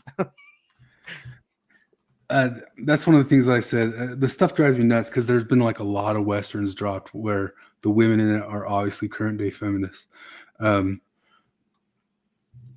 This movie, The Last Duel, it's a good movie. Did you ever watch it? No. I didn't know. It's a really good movie. I think it's I forget, Ridley Scott or something like that. It's got Ben Affleck and Matt Damon. And Matt Damon. It's that movie where the one character, Adam Driver, supposedly rapes his wife. And then it shows like a bunch of different versions of like, here's a version that maybe he did rape her. Here's a version that maybe he didn't rape her. But then the whole thing's decided by a duel. And at that time frame in 1300s France, it had that thing of like the decree of God. Like if you win the duel, it means that she was innocent. If you lose the duel, she's guilty. But of course, and it's a good movie. It's a good movie showing all that stuff. It's a good movie showing all the different ways that it might have happened. I mean, it's totally like a thing about like he said, she said type scenario. Like, no, it went this way. No, it went this way. No, maybe it went this way. But of course, the woman in it is current day feminist. And you're just like, oh, like why does that one thing like have to like ruin the verisimilitude of the whole thing? Because I guarantee you that woman at that time frame, that you can even like read about the old story in the 1300s, that she was in agreement about the dual will have God set her straight. You know, she was in agreement with that thing. She wasn't just like some feminist sitting on the side saying, how dare you man treat me like an object in the middle of your patriarchal laws. You know, like that wasn't a thing. Like, stop doing that. God damn it. She said something about her bodily autonomy. Yeah. But other than that, like, it's a perfectly good movie. Dost thou wish to control mine body?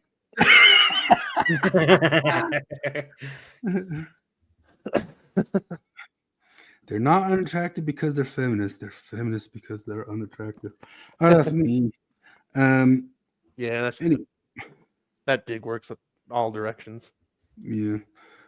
The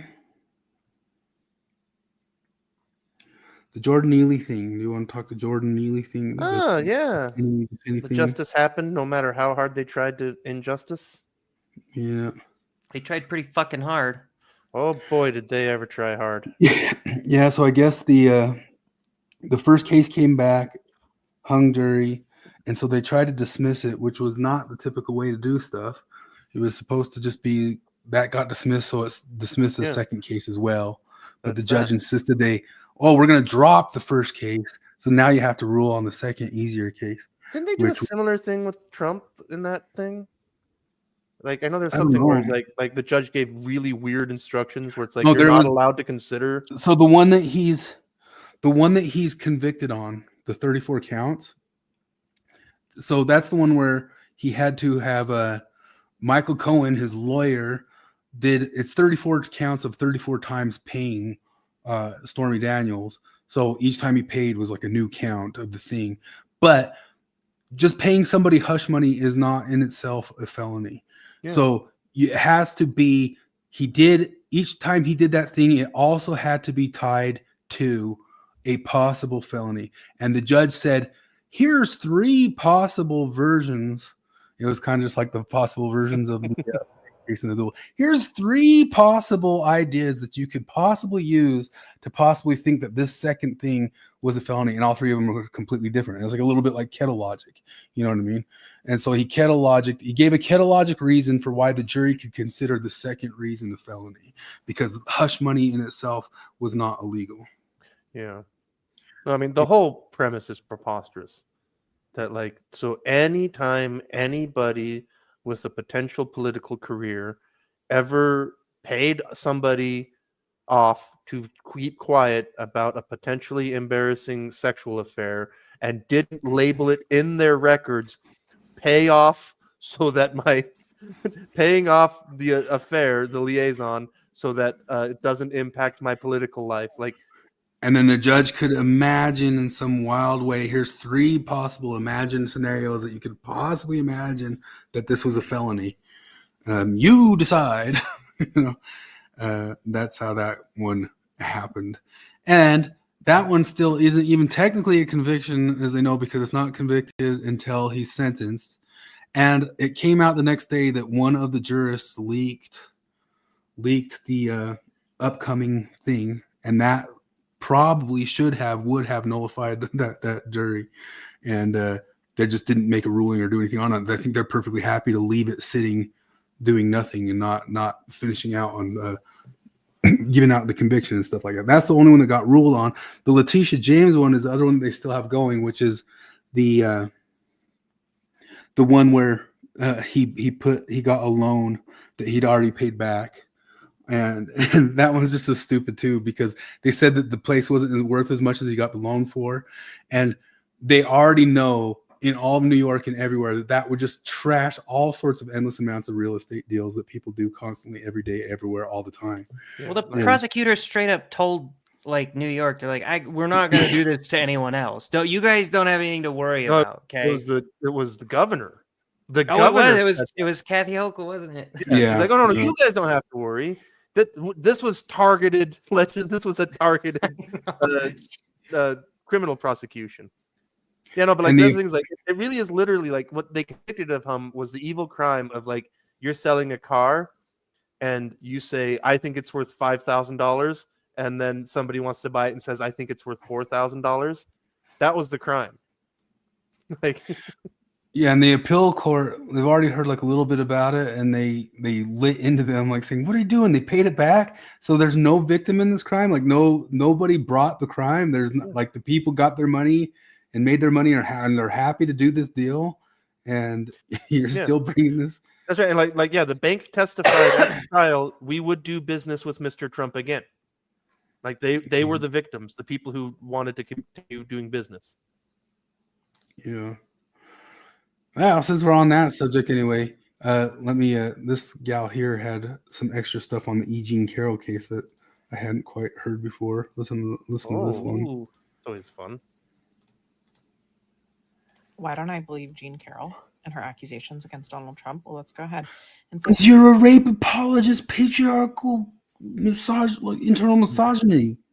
that this woman was I can accused tell. of a babysister's boyfriend, a dentist, a camp counselor, an unnamed college date, an unnamed boss, and the CBS chief, Les Moonves of SA and RIPE in the past. And when asked why she didn't bring charges against them, she said that they didn't hurt her feelings afterwards. 30 years afterwards. No way. Reid No Hoffman, way. billionaire. That's so on the nose. Then She's just admitting that like it's rape when they don't call me back. Like, that's literally what she's saying. Like they asked me out again, so it's not a rape. Which is totally one of the things that's happened with like a lot of those different cases, man. Like they definitely think like, well, I don't think that was so consensual now that I didn't get everything that I wanted out of it. Yeah, that's what the GN Gomeshi thing. Man, if you Yep. want a trip, read the judge's whole thing in the GN Gomeshi trial. That's craziness. Reid Hoffman, who's a mega billionaire and Biden donor, longtime Democratic donor. She couldn't remember a single detail about the incident, the alleged incident at Bergdorf Goodman in the changing room that allegedly happened. But the one detail that she did remember was that she was in a Donna Karan coat dress. But guess what? That Donna Karan coat dress was not in production at the time.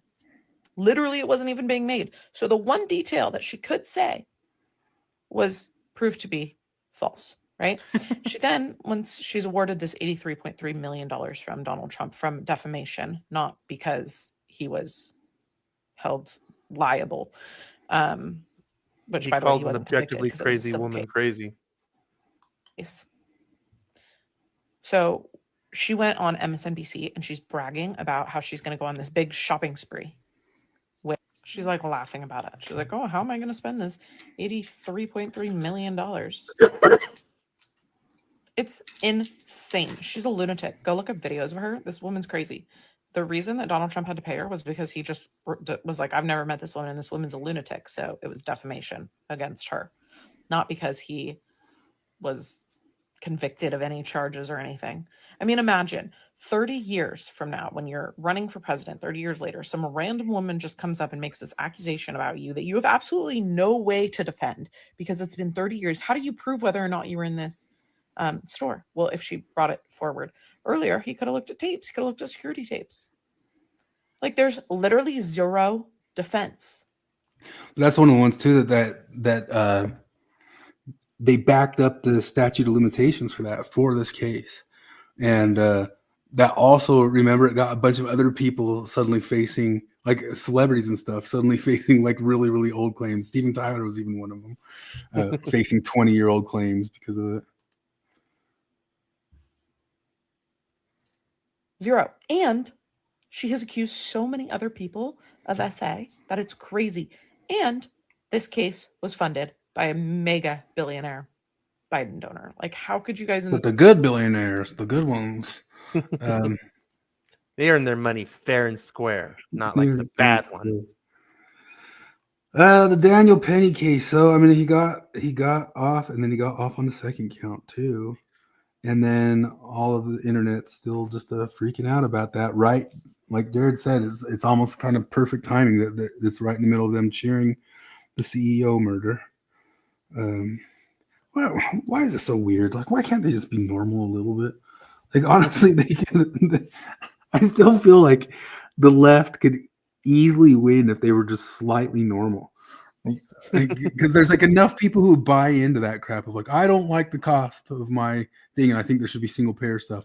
If you could just be normal beyond that, you would probably win everything, you know. Yeah. And I don't even agree with that. Like, I think that takes kind of like some extra understanding of Austrian economics or something like that. But that's a real easy thing to sell to people.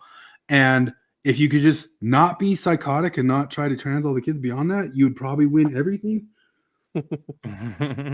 Right, you got to stick with it. I don't get it, man. It's like that example you used. You're like, have you ever gotten into a big argument, got really, and then realized pretty quickly that you had married yourself to a really stupid position, but you just had to keep going? Yeah. Yeah. I do that every day to people on the NPR comment section.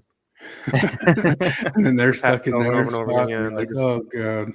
They're just stuck going like, no, it's totally okay that that's the one that happened today. It's like NPR doesn't have bias just because every single one of their editors is a registered Democrat. Like, all right, you said it. You have fun with that. I'm sure that'll work out for you in the long run. Since we're kind of on the feminism thing, I mean, the Daniel Penny thing is what it is. I guess I could show you like all the different people on TikTok and Twitter losing their minds over it, but it's just there's a bunch of stuff too. One of the reasons I wanted to bring it up is because we've talked so much in the past of all over Twitter. There's people just saying all he needed to have was a house and a warm meal. That's all he needed to have. Yeah. And then that got fact checked on Twitter that after his second or third or fourth or fifth, he's been arrested 42 times. He was given a house. He was given a house and allowed to stay at it. And after 13 days, he left it. He left it and he was given like food and a housing place and all that sorts of stuff. It's just the system let him down. And then it was repeated once again because then they all started saying that Elon Musk has $350 billion. That's enough to give $1 billion to every single American. That's been the that's been all the craze on TikTok. That's been all the craze on the TikTok these days of that bad math. Like people just keep repeating it and stuff like that. But they said Kyle Kalinske put out it would just take $20 billion to cure homelessness. That's all it would 20 take. billion and only 44. Isn't it only 44 billion to cure world hunger? Well, he got community checked on Twitter, and it said California alone spent $24 billion. Yeah, and all they got is more homelessness. But who does Kyle Kalinske know? Like, he's got to know somebody in the business that like got him put because he's dumb. Like, I am as bewildered about him as Glenn Lowry is about Kendi. Man, like he's dense. I've barely watched him. I barely know anything about him. Well, I mean, that's the honest truth of it is that if you get like a Destiny or a Kalinske or a Hassan or whatever, a Vaush, like it wouldn't take that many brains and just be a little bit less of a Coomer to become some sort of big lefty influencer. I don't think it would be that hard. You got the Surfs guy or something like that. You would just have to somehow show that you're a true believer. But then once again, it would only take a moment until you get canceled. Here's the thing. He used to be on the D train, just dance like Michael Jackson. They just put all these posts up of him, obviously not in the moment when he was attacking people. Yeah. It's like with Breonna Taylor. They showed the picture of her in nursing school, you know, but not all the pictures of her doing gangbanger shit with her drug dealing boyfriend. Yeah. Speaking of that stuff, I like this stuff that they went through the CEO shooter's Twitter history, and he says, I need a white chick to bug mode on my dick. And then somebody posted, beloved murderer canceled after old tweets surfaced. That's Rob. And like he's the cyanide and happiness guy. Yeah. But what we're gonna go on to? Oh man. Oh, time. I wanted to pull up Trudeau talking feminism since we were on the feminism. Man, he survived his blackface. That Yeah. didn't end his career. So did Jimmy Kimmel. That's just it. Is if you genuflect the right way, you can survive the blackface. And Like- I don't know how much of the sex crimes you can survive, but you can survive a little better. No, but like this is the other thing about this shit that drives me nuts is it's only the pieces of shit that get away with it. Like, how come there's no redemption for Al Franken? Like, there's no path to redemption for Al Franken. And I think it's because he was actually good. And they hate him for that. Yeah, John Gomesh, Al he Franken didn't even do anything. He made a joke pretending to do something. The joke being, this is enormously inappropriate if it was real, but it's not. Let's stop and think about it. I mean, we got Troy on here. They canceled Brad Bird. They canceled. Was it Brad Bird or the other guy? I didn't think Brad It was Bird the other guy. almost Brad Bird almost got canceled because everybody thought that The Incredibles was an objectivist. Yeah. People were bringing up The Incredibles as well because remember the thing that was killing him working in the real world was being an insurance guy who had to deny claims. So they started bringing that up. It's like the time he became his superhero, embraced his superhero-ness is when he rejected his insurance job. But no, the other guy at Pixar, Lasseter. Lasseter got canceled. Troy brought it up. Remember, they freaking canceled Garrison Keillor for hugging women. You know, Garrison Keillor, like my entire youth growing up, listening to Prairie Home Companion, all of that went away because of a rabid Me Too movement and them saying he hugged some girls. Like sometimes like the long-held institutions and the people that was only their friend the whole entire time getting canceled. They're ridiculous shit, like the stuff that they do to themselves. Just like Bill Burr said, like, yeah, you did that. Yeah, you did that. You did it. Why? You know? But do I have Shapiro on the screen? Yep. Yeah. I'd almost forgotten Kamala Harris's name. That's how quickly she passed from the national consciousness. It's amazing. Here she was. Here was Justin Trudeau yesterday. It shouldn't be that way. It wasn't supposed to be that way. We were supposed to be on a steady, if difficult sometimes, march towards progress. And yet, just a few weeks ago, the United States voted for a second time to not elect its first woman president. Everywhere, women's rights and women's progress is under attack, overtly and subtly. But I want you to know that I am, and always will be, a proud feminist. You will always have an ally in me and in my government. Man, like, doesn't it feel like it's getting to a point where anybody might start like cringing at that? Like, it doesn't matter the side of it, you know? I don't know. I think so. I don't know how anybody takes these people seriously. Like the way the right cringes at really boomer conservatives, like shouldn't the left be just like really cringing at that now at this point? Yeah, like when's he getting voted out? Like, isn't that supposed to happen soon? Unless he delays the election again because he can do that for whatever fucking reason. It's supposed to be pretty soon, yeah.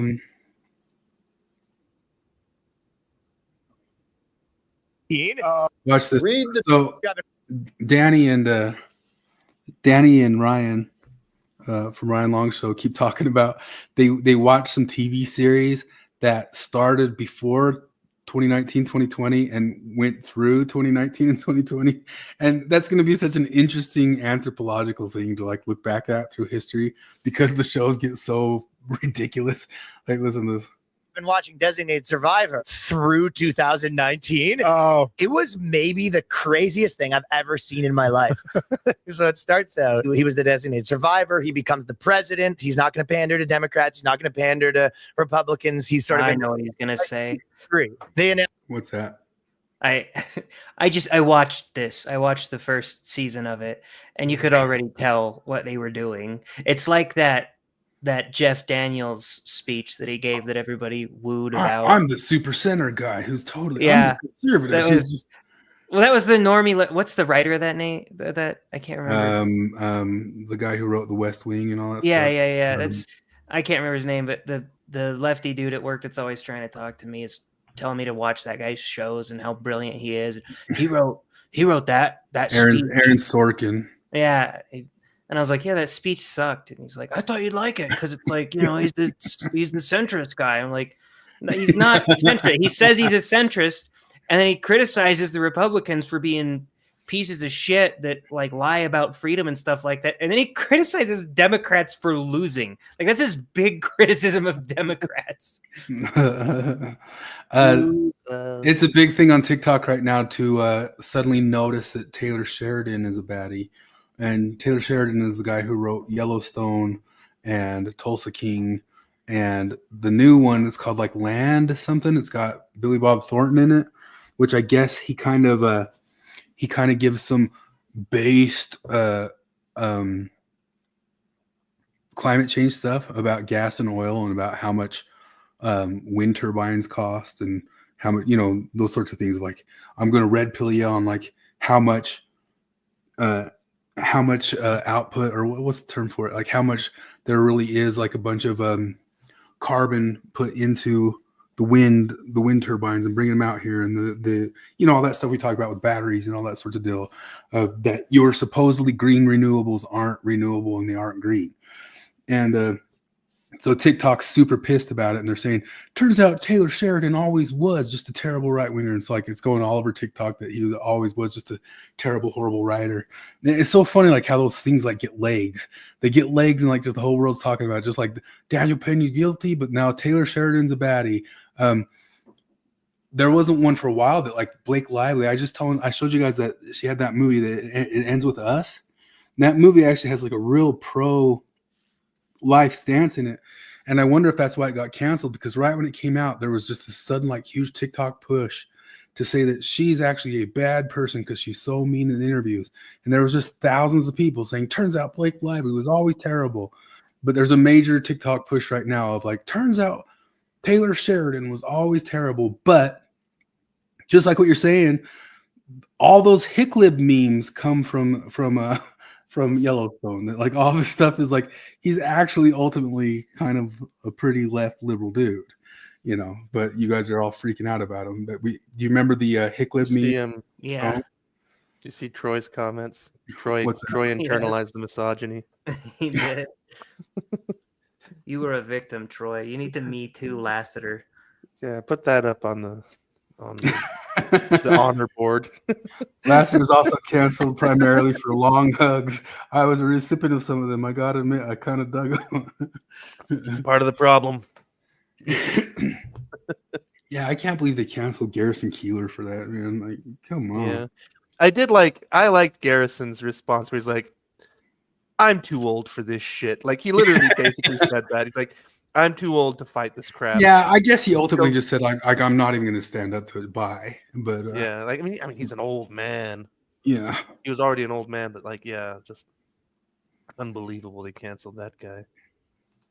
That he has like a trans sister-in-law. Of course. She walks in the bathroom in the White House. Someone calls the cops on her. No way. You were in the wrong bathroom. They're trying to stop a biohacker terrorist. That's Nazi rocket scientists have developed a bioweapon that only kills black people. And he hires like a really young gay black guy. Yeah. And then Secret Service guy who's like 260 pounds jacked.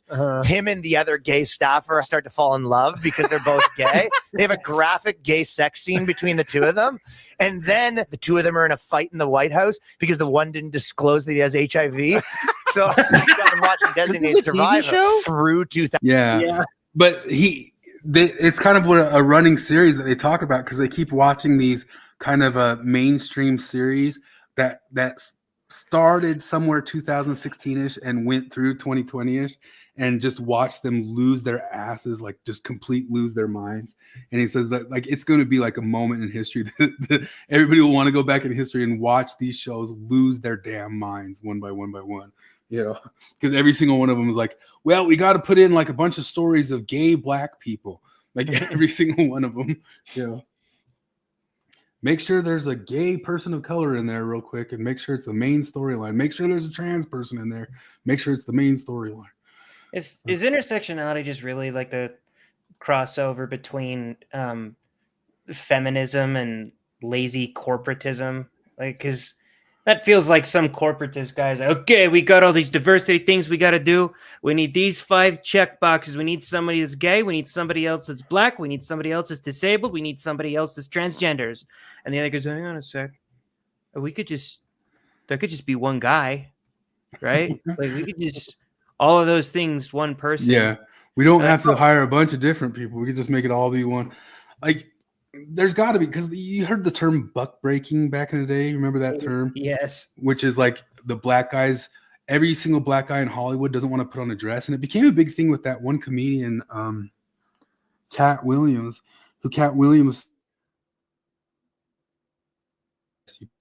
put on the dress.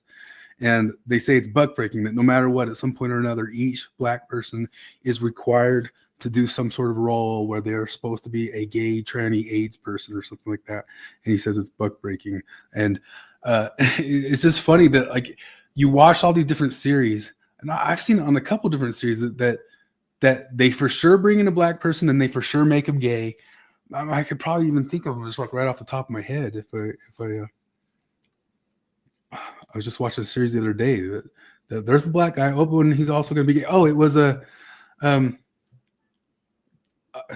John Cena comedy with who's the kid from the basketball series, the High School Musical. Oh, Zac Efron. Zac Efron and John Cena, and they of course have a black friend, and he's gay. So it's these two buffed out, famous dudes in the comedy, and their friend who is a black guy who is also gay. You're like, why has he got to be gay? Like you got to put them both in there. You got to get it both in there and get them both in that character. Anyway, but there's probably they've mentioned several different series that just go off of, they just lose their damn minds as they go through it. The Britney. When Bill and Brittany do, here it is. You should listen to them talk Jordan Peterson.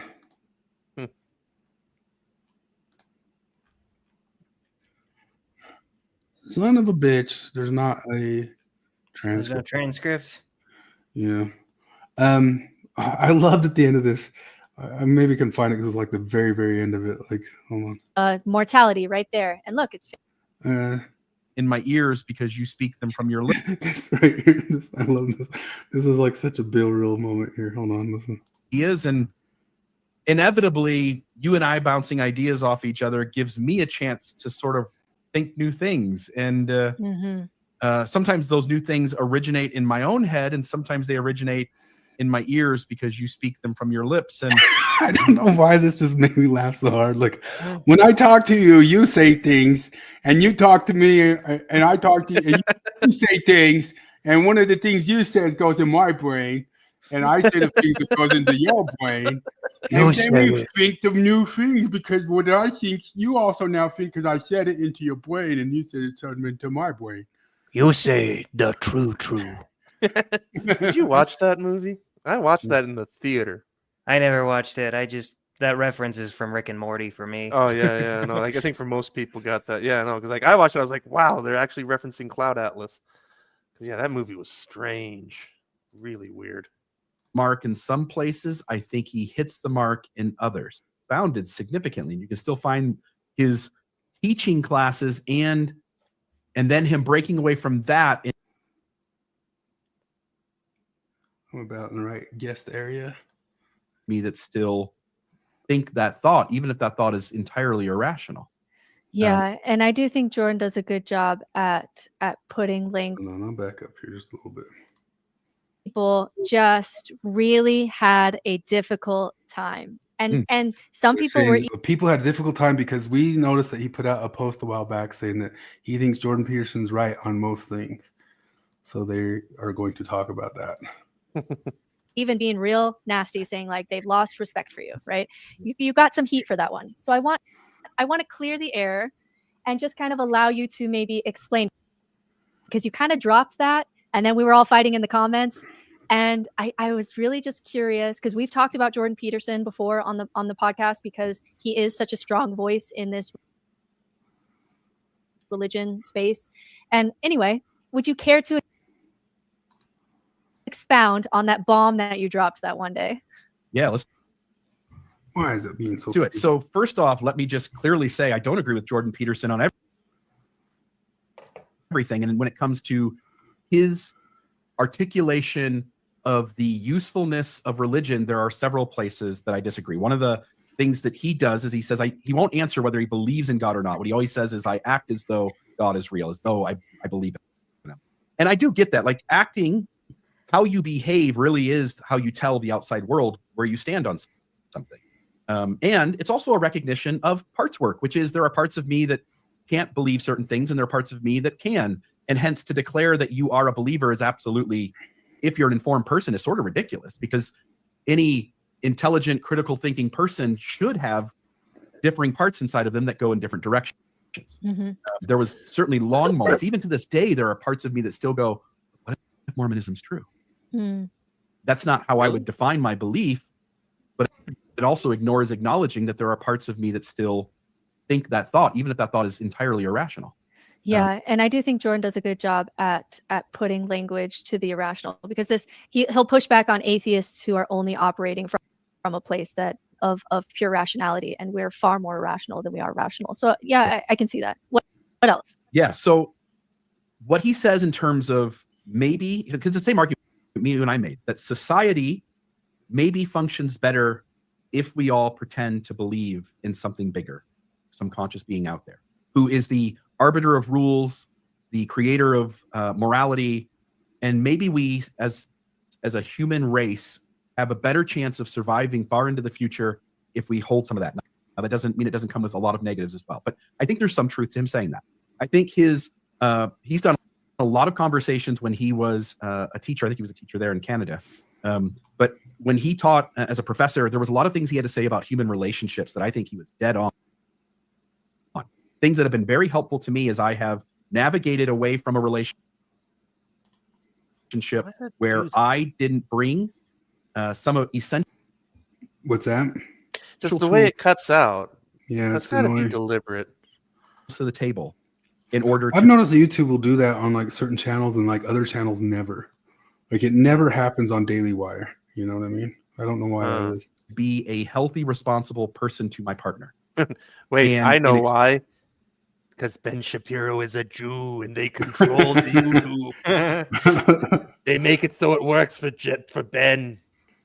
Exploring what it takes to make Maybe it's just because it's live streams versus uploads, but healthy relationship. Jordan Peterson has expounded significantly. You can still find his teaching classes and then him breaking away from that and doing sort of his own like podcast work or video podcast work on relationships. And he says a whole host of things that I think are really useful to being a better human being in a connected relationship, friendship or romantic. I think Jordan Peterson has things to say about morality, the roles of women and men, that while he might be missing the mark in some places, I think he hits the mark in others. So there's this debate, for instance, I'll give one example and I'll probably get the crowd all pissed off, but in the wage discrepancy between males and females, I don't like how far Jordan goes, but there are things he has to say. How far does he go? He goes all the way up to reality and stops. About why that discrepancy exists, that at least in part is true. There might be other arguments that those who are more feminist or female leaning in terms of support might throw back, and those will have truth to them as well. This one right here is Bill saying, I agree with that. I just have to give these caveats that makes it so you don't light my underwear on fire.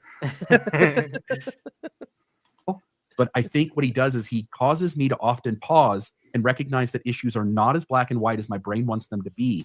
And that the more we consider a voice like his in juxtaposition with someone else, say Sam Harris, I think we benefit by trying to find some truth on both sides. So when I say I like Jordan Peterson, he has a lot of things that he says that are true, and maybe even most things he says are true. I think there is something to that. Dangerous word. It doesn't mean I agree with him and everything, and I think he says some things that are very arrogant and confirmation bias or belief persistent based, and he's too smart sometimes for his own good, that he really doesn't have the ability to hear the credibility on the other side, because he's so good at articulating his position it makes it, I think, harder at times for him to see his blind spots. So I'll Tread say that lightly, about Bill. Okay. your thoughts. Yeah, a couple of things there. So you started with this that humans may function better in shared myth communities, and this is the conversation I feel like that's happening in atheism.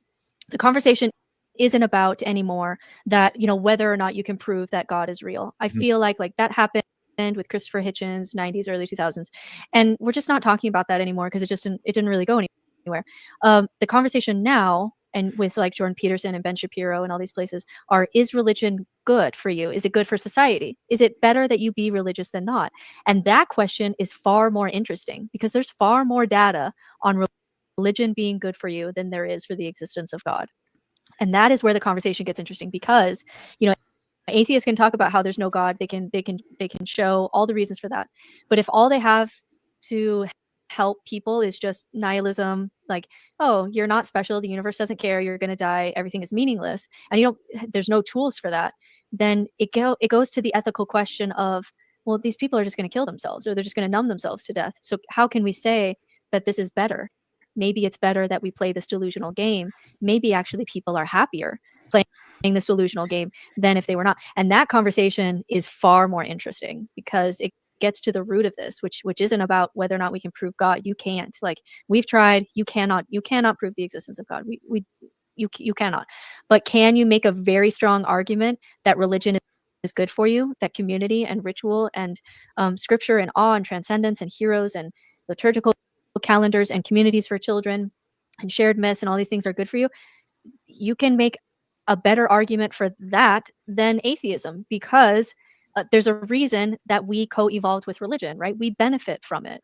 And one of the, like, if I were to play chess against myself as an atheist, the strongest argument, if I were to play against myself, is this idea that we co-evolved with religion for a reason and we continue to co-evolve with religion. And maybe it's actually easier to deconstruct from something and create religion to what we need it to be than to build something from scratch, because we actually don't seem capable as humans of building things without shared myths. And that's actually a very strong argument that there's a lot of Jordan Peterson language you can do to build that. So that one, like, that is an interesting argument. That is something I think is good. As far as like relationships and psychology, anytime he's like in his field, which is as a psychologist, I feel like there's things worth listening to. It's when he became like the voice of everything, the voice of every political conversation. What does Jordan Peterson think? That's how he gets like outside of his education and his, you know, in his field. And that's where I feel like politically he can get kind of out of whack, but his I hate that critique so much. Like, that's such like a general lefty critique who Well, and they also, like, comment on everything outside of their field. This is the woman saying who runs the channel, the No Nonsense Spirituality, and introduces herself as an expert in theology. Like, that's you, lady. You do that. You're a competitor of Peterson. You're just not as good at it. And the same with Bill, really, ultimately. But it's almost anybody who's commenting on shit on the internet gets outside of their field. You're allowed to comment on stuff outside of your field. It doesn't mean you're right or wrong or anything. But like that, you hear that comment about Peterson all the time. Like, he gets outside his field. Not like people always. These two are actually giving him credence inside of his field because they obviously actually kind of believe somewhat in the big five personality traits or a little bit, who knows what. I'm a little bit surprised to hear her actually cop to the evolutionary psychology justification for religion. Yeah. Like, wow, that's weird to hear from your general side of the world. Well, she's been doing that for a while, though. Yeah, that's why I've generally said that she kind of gets there and like kind of gets it, but then she'll also like cop to full patriarchy stuff, like, you know, and but at the same time too, these guys they comment on politics, you know what I mean? They comment on stuff outside of their field. And then I think it's coming up. She says he talks about stuff in the Bible that's not there, and Dan McClellan calls him out for it. And actual work as a clinical psychologist and meeting with people, especially for nihilism. And don't get it outside your head that you don't think like half of the left, not half the left, most of the entire left tells him he's wrong about his field of expertise too. So if you're in nihilism, I would probably recommend Jordan Peterson before I would recommend some atheist because he has more he's afraid of nihilism. He reads about it, he studies about it, he's had nihilistic clients, he has entire lectures on existentialism and Solzhenitsyn and things that I talk about in my book, and he has Another thing is like these guys, I feel like Peterson brought back to the world the popularity of Jung, like single-handedly. He did it. And Peterson's like, I'm not even like that big of a Jung dude. And I like listening to Peterson do it. And I've read one of Jung's books and one of the books by his guy who helped him do stuff. I forget that guy's name, but I've got the book right over there somewhere. But I'm not crazy about that Jung stuff. I think some of it's like a good idea. Like obviously there's shared myth among humans, even if they haven't like met or ever heard each other's myths, they're going to kind of create similar myths all over the world. I totally like get that. But the archetypes kind of go like a little bit out there with me, but she's a Jungian. She's a full Jungian. And I swear on my life, they wouldn't be Jungians and they wouldn't be into it if Peterson didn't repopularize it. And she's crazy about Jung. Yeah. entire lectures on how to kind of meet nihilism. So there are still some tools there that I think are worth using. Now, where you and I probably agree he goes wrong is he tries so hard and does such mental gymnastics to try to make it true. And it's Dan McClellan who will call him out even when he is trying to read things into the Bible that genuinely aren't there. Right. And he's a bad Bible scholar. I don't know why he's doing these courses with these 12 always white male men going through the Bible. Always white male men. Of There it course. is. Yeah. At the same time, too, he doesn't pretend to be anything except for a Jungian clinical psychologist saying, like, this is how this story might play to a Jungian brain. Yeah, he's not even trying to be a biblical scholar. His biblical lectures. He's not saying this is what they meant or ever meant. He's just saying, like, maybe this is why this story stayed popular with no matter who heard it. He points out archetypes and shit like that. You should be all over that stuff, Brett. Come on, if you if you really like Jung that much. I don't know. McClellan tries to attack him on that shit all the time. Yeah, McClellan. Oh, are we going to talk about? Was that last week, or did we already talk about him getting smacked down on the men can breastfeed thing? Oh no, we can bring it up. And then he also had like a longer thing, which I can pull up next, of basically saying that there's no evidence for Book of Mormon stuff, and just kind of announce it out loud, which I think he's said before, but he's never done it in such like a hard rant. And of course, people are bringing it up as a reason to say, why isn't this guy getting a communicated type stuff? Yeah, well, he said it on Mormon Stories. Yeah, he said that same thing then, didn't he? And like, how kind of reluctantly, then he was kind of like, I don't think there's not like data, there's not like any proofs. It's just a faith claim. I felt pretty straightforward. But how does that shock anyone? Yeah, it's what it's like people are just starting to scratch their head and be like, "Is this Dan McClellan fella an atheist?" Like, yeah, no shit. Then some people are just saying, well, no, you could be totally like that way and then still believe it in your own personal life. I'm like, no, you can't. No, you cannot. Shut the fuck up. Well, that's anytime I've talked to Anthony Miller about McClellan, I'll be like, no, he's obviously an atheist. And he like plays hatchling. Like there's no indication. There's no way. Lies don't exist. Lies just don't. He's like, well, he told me that he believes in God and he says that he's a believing Mormon. I was like, yeah, he's lying. Like everything that he does and says indicates that he's an atheist, which is fine. I've said it a million times. Somebody needs to tell Dan McClellan it's okay to be an atheist, buddy. But one of the things that drives me nuts about Dan McClellan and the world of the biblical scholars is they're the ones who gatekeep the meaning of the Bible when it's that structuralist stuff that I talk about. Like they go around and throw into question anybody's understanding or anything of it, and then say, we have the actual understanding of it. It actually meant this, and originally meant this at the time, and then got translated and moved over to this. And so what you're saying, Dan, that if I read the Bible, I must interpret it with that scholarly long-term understanding of it, or it's not a useful book to me. I always thought that book could just be whatever bum comes and reads it can get whatever meaning they want out of it, which is ultimately what Peterson's kind of doing. He's saying, like, these stories speak to me on this psychological level. I don't care what it ever meant ever before to anybody else at any given moment. or if I do dig up some stuff, they're like, oh, this meant that and this meant that, I can pull some meaning from that sort of thing, which I 100% agree isn't like the academic way of understanding like what the book meant to who, what, when, or where. But when people are interacting with it religiously, it really is just a psychological interaction like anybody does with any sort of piece of art. Like you don't get to go tell people, like I said, I was just watching the reindeer games, the reindeer hunter. Reindeer games, that's the other movie, Deer Hunter, and it's totally different to me than the first time I saw it years ago. Years ago, I thought it was like one of the most gritty, realistic movies I ever saw. And then when I watched it last night, I'm like, why are these theater kids pretending to be tough? And, but stuff means different things to you at different times, and the Bible is just that's Peterson's only point with it. Peterson's only point is like you could pull all sorts of meaning out of this. That's just kind of like ways that you can like make it work with people around you when you don't believe that it actually like has any sort of other magic to it other than like psychological, helpful community building stuff to it. But Dan, I don't know. Do we need to pull this thing up? I have it here, but he did just kind of say again that no data point to, how did he say it? That the Book of Mormon is real. I wanted to pull this other clip. I wasn't going to do any Mormon theology today, but since I got so much interest in this. Oh, no, I was going to pull it up. She says Mormons aren't Christians there. Whoa. You want to hear that? I'm going to address the question of why Mormon Jesus is different and why Mormon atonement is different.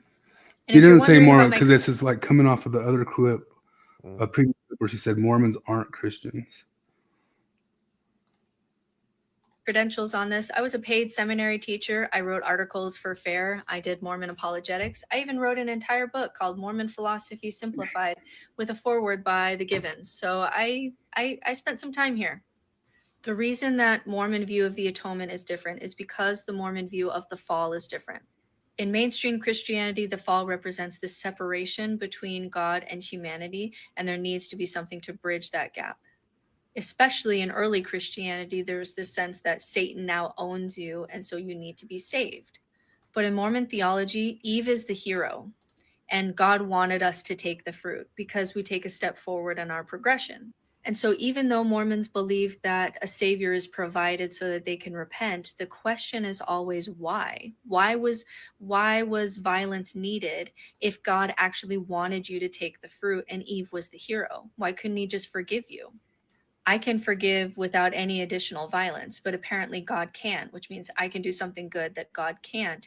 And in Mormon and in Christianity, there are reasons for why God can't. But in Mormonism, those reasons don't end up, you can't use those same reasons because the fall is a good thing. It's a falling forward in our progression, which is why top Mormon scholars don't talk about the atonement as having to be saved or satisfying divine justice on behalf of humanity. None of that language is used.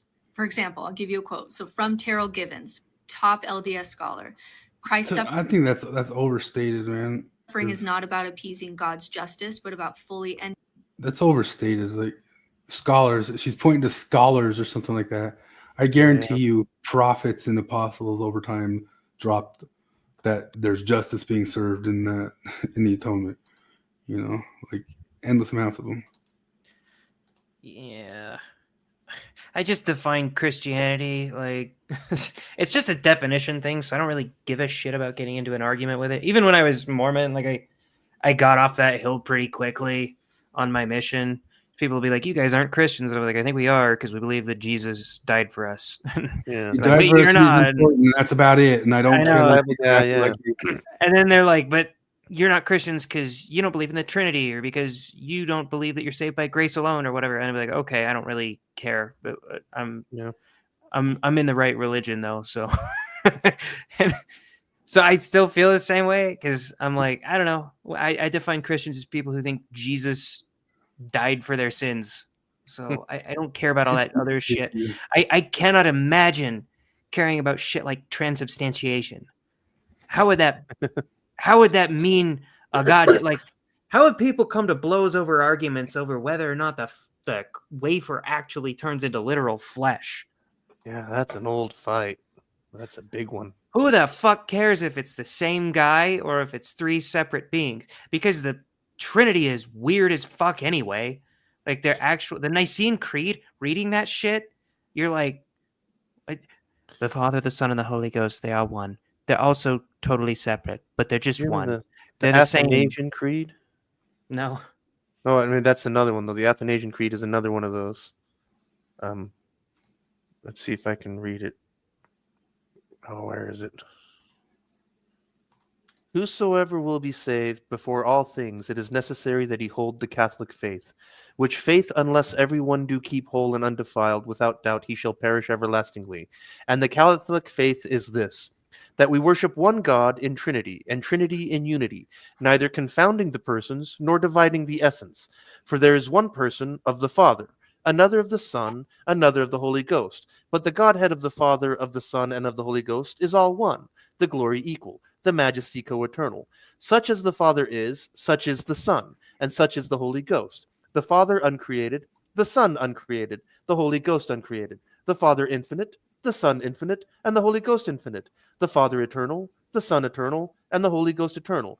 And yet they are not three eternals, but one eternal. As also there are not three uncreated, nor three infinities, but one uncreated, and one infinity. So likewise the Father is almighty, the Son almighty, and the Holy Ghost almighty. And yet they are not three almighties, but one almighty. So the Father is God, the Son is God, and the Holy Ghost is God. And yet there are not three gods, but one God. So likewise the Father is Lord, the Son Lord, and the Holy Ghost Lord. Yet not three Lords, but one Lord. For like as we are compelled by the Christian verity to acknowledge every person by himself to be God and Lord, so are we forbidden by the Catholic religion to say there are three gods, or three Lords. The Father is made of none, neither created nor begotten. The Son is of the Father alone, not made nor created, but begotten. The Holy Ghost is of the Father and of the Son, neither made nor created nor begotten, but proceeding. So there's one Father, not three fathers, one Son, not three sons, one Holy Ghost, not three Holy Ghosts. And in this Trinity none is before or after another, none is greater or less than the other, but the whole three persons are co-eternal and co-equal, so that in all things, as aforesaid, the unity in Trinity and the Trinity in unity is to be worshipped. He therefore that will be saved, let him thus think of the Trinity. Furthermore, Oh, it I is wanna fucking necessary die to right now. everlasting salvation. It goes on and on and Oh my on. god. Flip, I know you didn't write that, but I want to punch you in the fucking mouth right now. That was it's like they're like, we gotta sit down and have a united force on this whole Trinity versus I only read separate about that's thing. about Like, 40%. but we of the believe creed. in magic, so maybe we could just have our cake and eat it. Yeah, but that's Yeah, only but about that 2% stuff of has the whole a creed that I just read. that stuff has thousands of years of community with it, and we're Yeah. just doing our shitty little thing. And these guys talk about they brought up in their little podcast that, well, I understand all the stuff Peterson's saying, but I still think we should just tear it all down and rip it all away from them and see what happens. And then maybe we can find a way to make animals stop eating each other so there'll be no more pain. Oh my god. Push the big red button so there'll be no more suffering in the world, because it's better that nobody lives or ever lived, because that's It's the better. it's a duality of Did you guys Bill get my Real. name today? What is it? Yep. I can't see it. What is it? Keep legs closed to end suffering. Yeah, they talk the big red pill, and I had a bunch of clips for that, but the stupid script's not. No, Bill's big red button. On one hand, he's over here like Peterson's good because he's fighting nihilism.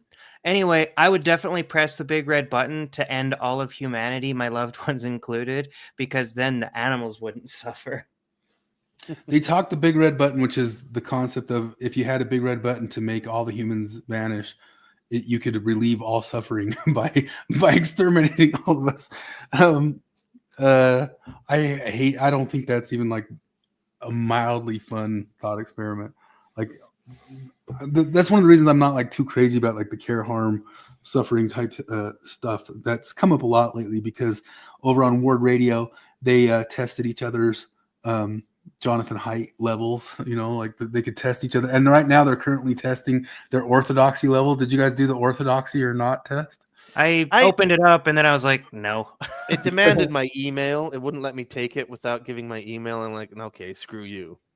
But I read the questions, and like for most of it, I'm like I only read a part of it, but like I did, like I looked through 10 or 15 questions. I'm like, damn, I'm pretty orthodox. Like if I'm answering these questions, like if I'm going off of what Mormons believe, then yeah, I'm an Orthodox Mormon. This person made the comment that nobody lands in the red or in the blue because like they're either way Orthodox believers or they're way kind of liberal, open, mercy type people. And good old me landed in the red. Boom, I hit it.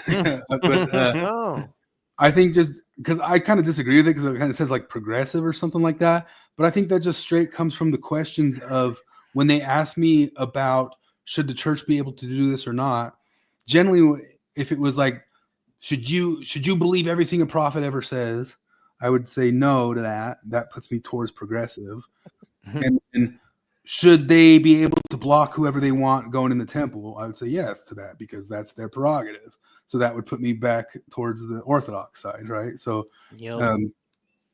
but I generally don't agree with like the concept of progressive. Like a lot of people said, like I don't get that this necessarily means that or the other thing because if my thing is like, do I have to be perfectly Orthodox? No. Can they be perfectly Orthodox? Yes. But my progressiveness doesn't have anything to do with mercy. Like I'm not a merciful progressive. Like what are you talking about? Like mine's not like yeah, people can choose what they want to do or not, but no, you don't have to be super sweetie poos to them or something. Fuck you. Yeah. Here's free healthcare. I still stand by. I think that there should be a scale in front of the temple, and that should be part of your temple recommend. You can't be too fat to enter. That would have been great. Because for like the first year of my marriage, Morgan wanted to go to temple for like a date night, which was just terrible because I never really liked going to the temple. It was boring. And man, if they would have told me like, if you're too fat, you can't go, like she would have probably pushed me to be less fat. Or I would have just not had to go to the temple because I'd be too fat. Like it's a win-win. Pragmatic. Yeah. So people are putting this up because I guess this week people were wondering if Julie Hanks was on deck to get excommunicated because she started calling out for people sending in letters of ways she might have helped them. So people assumed she was going to a court of love or something like that. And then this person asks, well, if that person is getting court of loved, why isn't Dan McClellan not getting court of loved? Yeah. Dan McClellan need with a starship. That was Forrest. No, it's Forrest referencing Star Trek V. What's that? Forrest is pulling a deep cut from Star Trek V. No, it's Gene, not Forrest. Oh, that's Gene. Oh, sorry, I got my guys mad. And that is that the data I present on, this channel almost unilaterally conflicts with and undermines LDS dogmas. And I've don't say the questions about that. I've repeatedly pointed out that the data do not support an ancient origin for the Book of Mormon. I've repeatedly pointed out that the data do not support any kind of supernatural insight on the part of Joseph Smith or any other leaders of the Latter-day Saint movement. You cannot find a single instance of me actually promoting a Mormon dogma over and against the data. But I have repeatedly and consistently across the entire life of my channel pointed out that the data do not support the supernatural truth claims of Mormonism. The data do not support any actual supernaturally guided prophethood of Joseph Smith. The data do not support the historicity of the Book of Mormon. I've repeatedly clarified that. And so your entire argument rests on the assumption that on this channel, I actually defend Mormon dogmas. And I don't. The overwhelming majority of my content flatly contradicts Mormon dogmas. No shit. I did like. There's plenty of good criticism of McClellan, but that guy went after him by saying he can't be trusted because he's Mormon. Okay, no, he's not. bad arguments against McClellan. Yeah. So how is he Mormon? He's just Yeah, like what's he how does that doing? guy go into his bishop's interview and be like, "Yes, I believe that Joseph Smith was a prophet of God. Give me that temple recommend." Like, I mean, that's the whole thing. Like, if you're Mormon, then you're copping to faith trumping data, and which just makes you an outrageous lying hypocrite. There's no way. There's no way that he can actually be that. Like, or he's like you said, an outrageous lying hypocrite. Could you imagine like waking up and you're Dan McClellan and you care about stuff Dan McClellan cares about all day and night? Like, oh man. Yeah, that would suck. God damn. I just thought of like what, because when I was young, one of the reasons Mormonism was hard for me was I would always imagine the most boring things in Mormonism being what heaven was. I know. Like if I had to go to the temple, I'd be like, "This is heaven. This is heaven." And if I had to go and sit in like, I had to go sit at church every week, like when it was like the most boring. Like I totally had that Simpsons thing. Like as soon as like church was over, it's like longest possible time before more church. Like I even felt it when I went with Kevin like this like last year. And I would sit there and I'd wonder, like, after life, this is heaven. This is what heaven is. This is what heaven is. No, I don't want to go to this, you know. And but the worst hell would be waking up and being Dan McClellan. I'm going to wake up and regurgitate the same crap about data on the Bible to TikTok every single day. I'm going to say Adonai a lot. Say Adonai and get real particular about little things in Bible history, because I guess I feel like his whole entire career is a bit like a bad argument bit off, and he's got to stick with it. Not that it's a bad argument, it's just like, well, this is what I chose to do, so I got to keep doing this forever. You know what I mean? Like, gosh dang. How many times do you think like his stupid words float? Like how many times in his mind do you think the words univocality and rhetorical prophylaxis pop up in his head? That would be killer. That'd be a night. And he never uses no dogma on that Bible at all. I ain't never dogmaed. Just political dogma. But one of the things I like about Britt Hartley, even though she just like we're talking about super neutrality and Lynn's super neutral, and I guess McClellan should have made the screen of being super neutral. He's just the data, no dogma in his little brain. Even though he's as dogmatic politically as she is. But Britt says that she thinks that people should cop to the fact that their politics become their new dogma. Not like that happens to Maven or anything at all, Gene. She is a little bit religious. She's dogmatic.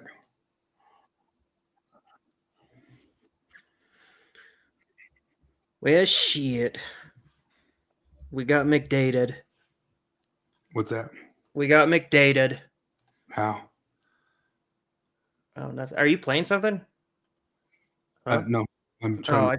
I'm trying okay. to move over to it. But what's McDated? Oh, just from watching that. I thought I was moving over and like looking in the comments because I thought you were talking about a comment that happened or something.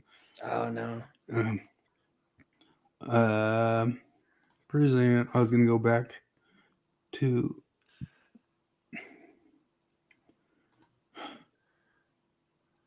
Hold on. Add the stage, that one, and then I will go to back over to here. You're seeing Brittany on the screen again? Yep. Ex-Mormon confession time. I don't do very much Mormon content at this point, but this one was one that I saw other creators do, so here's mine. I don't drink alcohol or coffee. I never got into either. I think ex-Mormon men are often worse than Mormon men because it's all the repressed sexuality and patriarchy of Mormons, but now without a filter because they're ex-Mormon, and often they're worse. I think that ex-Mormons who Wait, dudes. Is she suggesting that religion might like put a tamper on the worst aspects of humanity? No, I mean she's a feminist, so she only cares about men being better. Like, you know. Yeah, they're the ones who have to worry about saying offensive things about other people. open up. Like when Maven can say Jared's worse than a rapist, but Jared can't say she's a bit nuts. Their marriage right Just like Jonathan can make caricatures of our faces, but Jonathan can't make caricatures of the women in. after they have a faith transition we can collectively say has been a disaster. I think that Mormons changing the Book Saying of that- Mormon. Did you hear it? She was saying the polyamory has been a disaster. Oh, did she? I agree with. Yeah, that's what she said. Wow. So that it's not historical, and they did all these changes to what it is and took back all of these claims. Even though it's annoying in the sense that you feel gaslit, I think it's a positive thing. I think it's what we want religions to do. We want them to drop their truth claims and hold on to the culture and just the community, like secular Jews have been able to do. I want Mormonism to be doing that, even though it's gaslighty. I think that ex-Mormons for a long time after leaving Mormonism really. So that's my old question on the off ramp or which I guess is sort of happening with like the new Book of Mormon front page or something, which they dropped and then they pulled back again. And I guess that front page has all sorts of stuff removed from it that used to be in there. I can't remember it off the top of my head. It doesn't say the thing of like the most true book anymore, and or stuff about like the history of the Americas type stuff. But I also disagree with this. Like I think even the secular Judaism stuff probably only survives because there are still the hardcore people around it. Like there's got to be hardcore or the thing just disappears or vanishes. Really. I don't know. I don't know if you can. I don't know if you could take truth claims away from a religion and still have it survive. Yeah, I think it just falls apart. Yeah. For sure. Still cling to the idea of prophets without knowing it, and they find new prophets. And I don't think that Mormons are Christian. I do think that it's a fundamentally different Jesus. And I also do think that because the fall is a falling forward in our eternal progression, then you actually don't need the atonement in the same way that Christians need the atonement. So it's an entirely different atonement. And I don't think actually Mormons need the atonement for the plan of salvation to work, which is why I don't see it as fundamentally Christian. I've studied every single thing about Joseph Smith that you possibly can as a Mormon scholar. To this day, I don't fully know how much Joseph believed of his own bullshit. And I think the nail in the coffin for Mormonism, which is where I started my faith deconstruction, was that even if you can make sense of polygamy, even if you can try to do apologetics to make polygamy okay, you at least, at the very least, have to admit that God intervened 100, 200, whatever times to Joseph Smith to tell him messages, to send angels, to do all kinds of things to make sure that Joseph was saying the right things and getting revelation and all of that. And you at least have to admit that when Joseph did want to marry young wives or was pressuring young women that they're going to lose their eternal salvation if they don't, marry him, all of that predatory that even Mormon scholars admit, it looks predatory, it looks like sin. Patrick Mason says this looks like sin. I hate this like expert class leaning on the scholars thing like anymore. Like I don't care really what the scholars say, the consensus of the scholars. Yeah, But- no, like being a I wouldn't scholar exactly- of Mormonism is like being an expert at Star Trek. Like you're a fan, I get it. That's when Dan McClellan blocked me on Facebook because I said that he was really, really good at the old rules of Dungeons and Dragons. And so what? People have changed the rules. There's new rules. You know what I mean? I wouldn't even call Patrick Mason an apologist for Mormonism. So the Church of Jesus Christ made this little cartoon about plural marriage. I think for like the little kids or something. Yeah, so Jacob posted that in Thoughtful Faith or Thoughtful Saints and was like making fun. He's like, "Oh yeah, they hid polygamy from us or whatever." Meanwhile, the church, and then he posted that link, and I was like, "When did this come out?" And then people checked on it, and it's a manual for 2025. So I'm like, it's not even like out yet. I mean, I guess it's technically released on. Yeah, it's technically out, but it's a manual that they're going to use in 2025. And I'm like, all right, it's one of those. I always think about your gaslight off ramp. I'm like, I think you guys should be more upfront about it, but my generation especially, we did not get the Joseph Smith was a polygamist talk.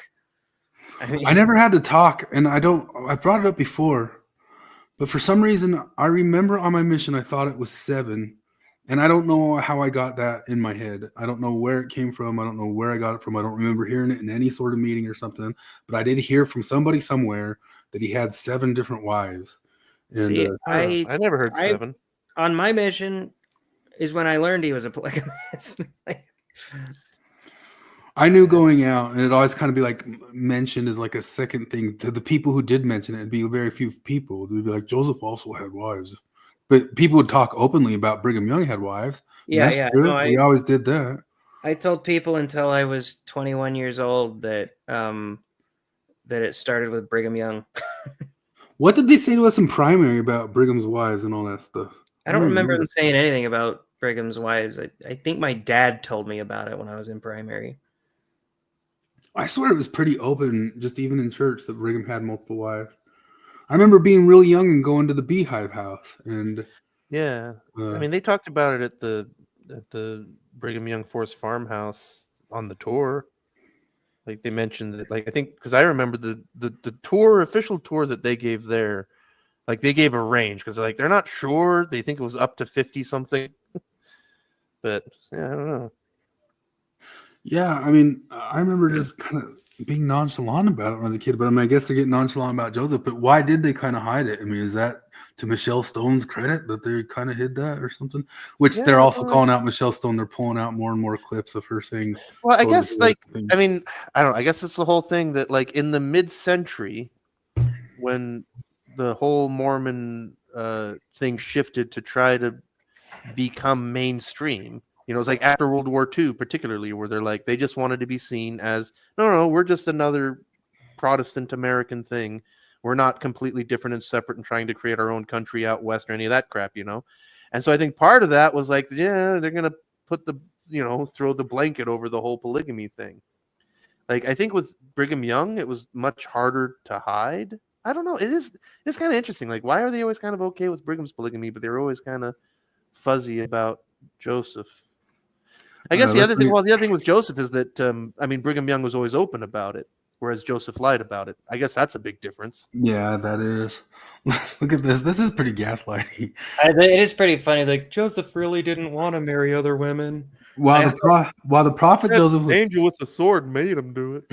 While the prophet Joseph was studying the Bible, he read about prophets like Abraham and Moses who had been married to more than one wife. Joseph wondered how the Lord felt about that, so he decided to ask the Lord.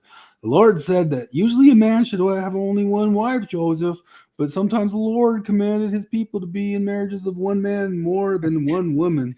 God's just like, I'm glad you brought this up, Joseph.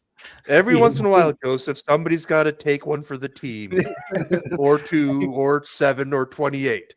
I've always wanted to do. I've always wanted to do a skit where like the angel comes and he's like, and Joseph Smith's just there and his. I don't know why in my mind he has like that 1930s radio announcer's voice, like, "No, God, I will not fuck that woman. I cannot. I'm a happily married man. I tell you that. No, God, I cannot fuck that daughter and I cannot fuck her mother. No, I will not fuck those sisters. Emma, I am so sorry. God threatened me with a flaming sword. I have to fuck all these women. Please, God, don't make me marry all these women.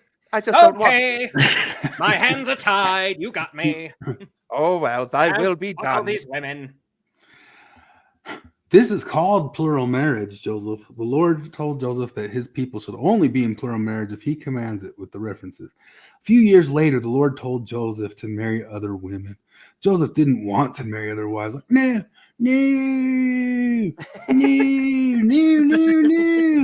But he knew it was that could be just like 5 straight minutes of your film there, just like him rolling on the ground.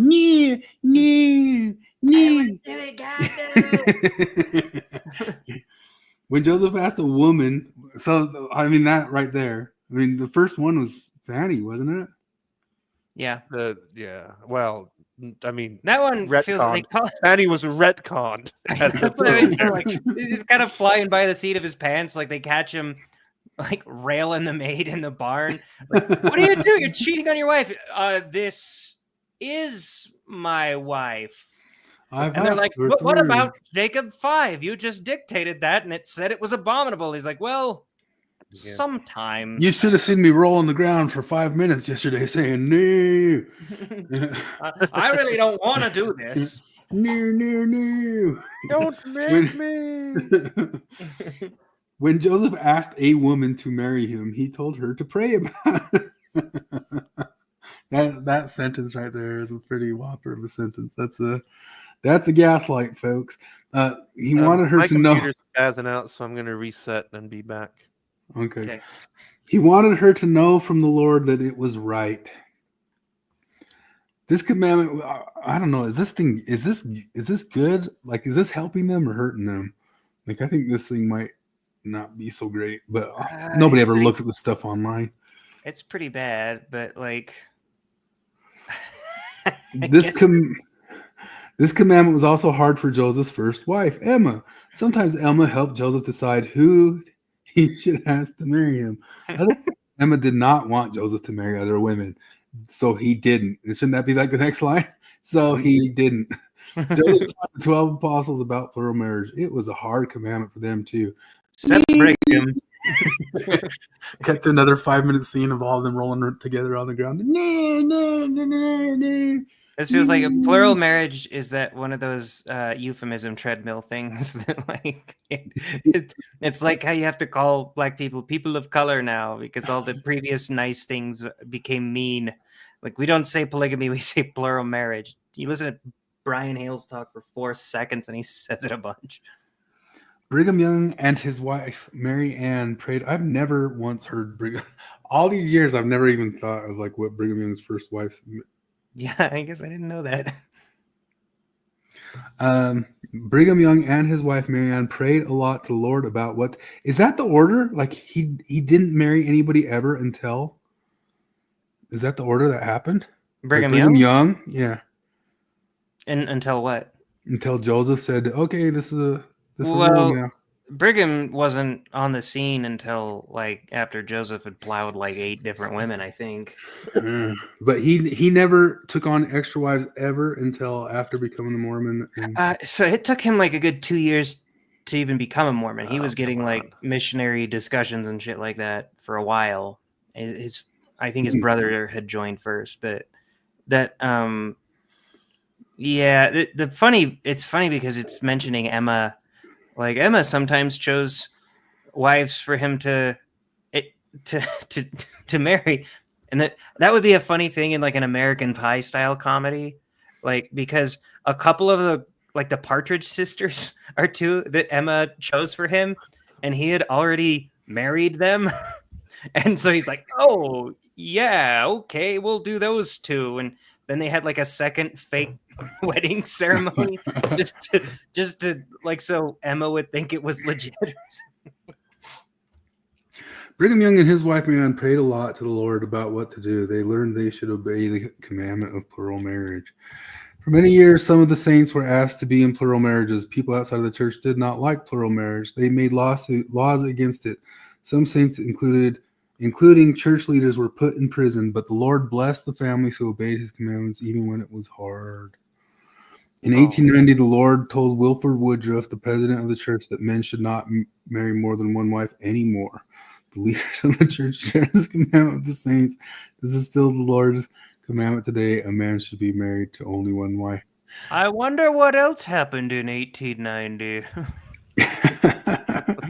How long do you think they took on each one of those sentences, man? I bet you each one of those sentences was 3 weeks. And it was like they had to bring it to a board of directors or whatever. Yeah. Well, no, that's one thing like John Larson talked about back in the day is that like Curtin McConkie has as much to do with writing the church's, I'm sure, public or whatever they're called, the PR. What I can't think of the word now. When they make a statement, like I think I've done this before, but here's a. Oh, that's the wrong one. I thought somebody put that this is like a feminist figuring out the world here, but where's the volume? Oh, that's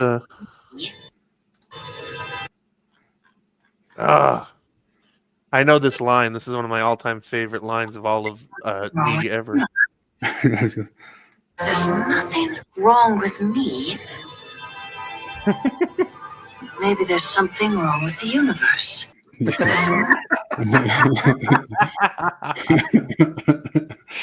Oh man. Is that one hit home for you, Flip?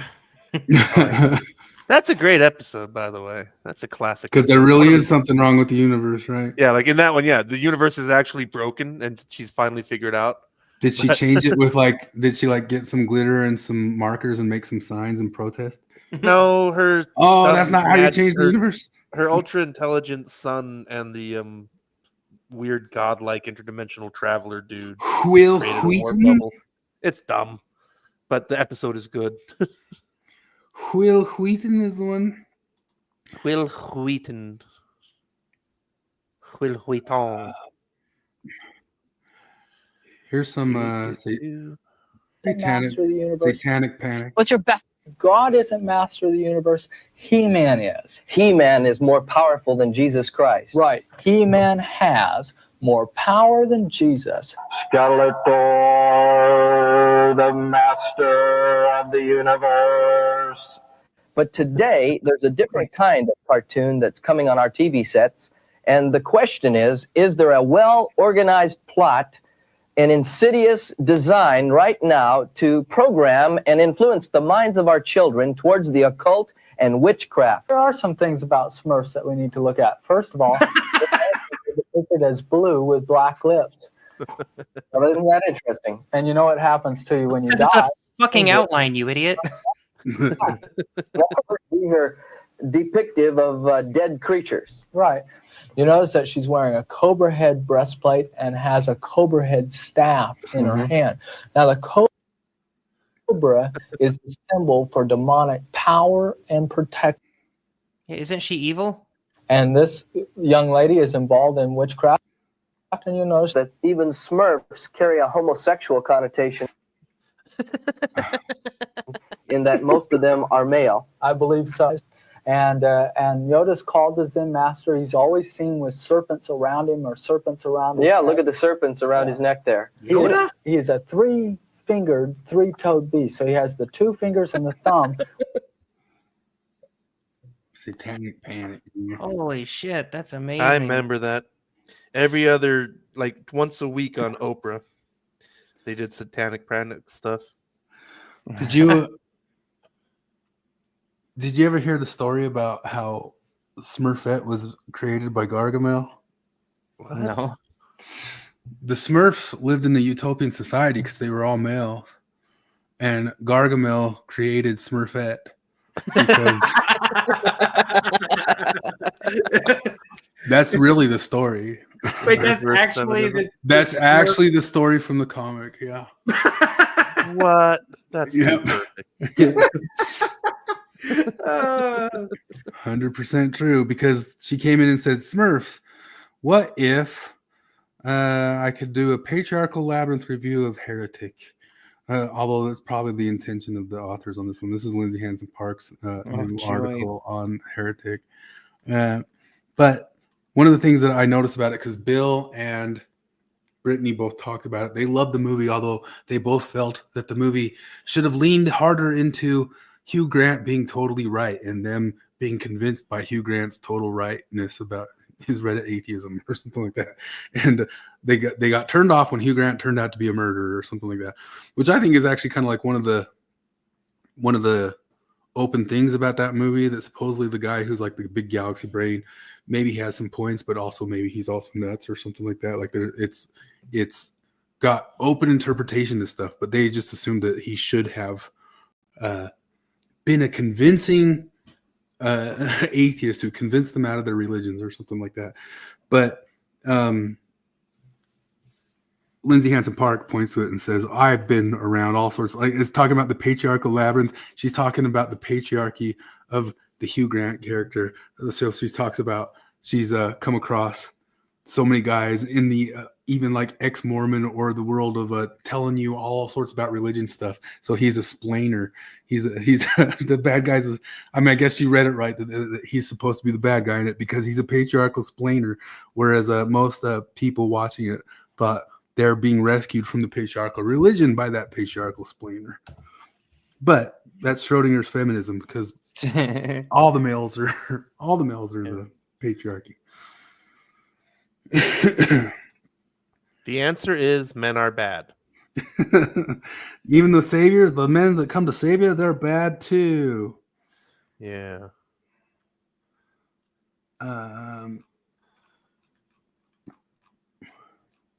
Did you guys follow any like random things you want to talk about?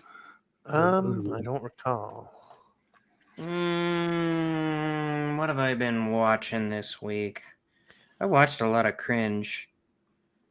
You had an extended argument about spirits. Oh Christ, that was amazing. With the argument with Seth. Oh jeez. Yeah, no, Right. he blocked me a while ago, and that's He's like, we can scientifically disprove magic.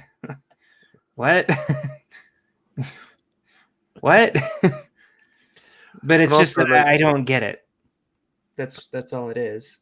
Yeah. No, like what was this whole thing? It's like, like magic is real because like the impulses of neurons have to come from somewhere. And the answer is magic. Like, okay. But we'd be able to detect the magic impulses in the brain. That was a quote that he said. I was like, how would you be able to distinguish between the magic ones and the non-magic ones? He's like, we could measure the magic electrical pulses in your brain. I was like, Yeah. you can't measure magical anything. The thing that's so like weird about all of the faith stuff and stuff is like, why does it seem like we're the only ones who generally kind of get it? Like faith stuff is faith stuff, man. It's faith. Yeah. Like the faith stuff is faith stuff. The science stuff is science stuff. Don't you guys all just get it? Don't you guys all just get it? Well, and I told him, I was like, look, I'm not even like disagreeing with you that I don't really believe in magic. I'm just saying that this isn't the slam dunk you think it is. There's this whole argument where he's talking about how, I don't know, he said it about a lot of things. Like he'll do a little YouTube short where he's like, see, science has disproved a soul. I'm like, what? That's impossible. And he's like, where is the soul? It's supposed to be immaterial, right? Are you asking like if there's a cavity in my body where you could like do a CAT scan and see like, oh, there it is. That's a soul right there. This just gets the thing like you can't prove a negative. You can't. It's like Russell's teapot, Bertrand Russell's teapot. Like you can't prove that there's not a teapot between Mars and the sun or something like that. Yeah, you can't I mean, prove there's not a soul there. You can falsify things for sure. Like I gave him the example of, I was like, okay, if I told you that all humans have wings, but those wings are invisible, intangible, they cannot be detected, and they don't do anything, and they're in And no another one can realm. fly. They're in another realm. And he's like, well, I would measure the air resistance around where you said the rings were. No, they're intangible. I said they're in another realm. They're magic. And if you could falsify certain things, right? Like you could pretty confidently falsify if I said those wings can make me fly. If I make metaphysical claims that have an effect on the physical world, sure, you can disprove that pretty easily. You could push me off a bridge, and if I don't fly, you can be like, okay, either he had so much faith that he wasn't supposed to use his wings that he died for it, or he doesn't have wings. And which one of those is more likely? Probably that he doesn't have wings.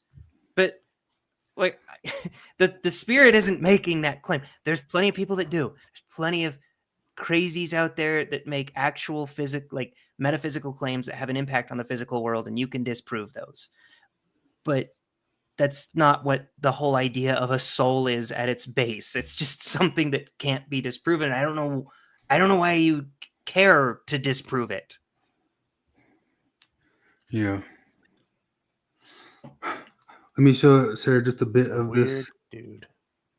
We've been fighting because she learned the word gaslighting recently.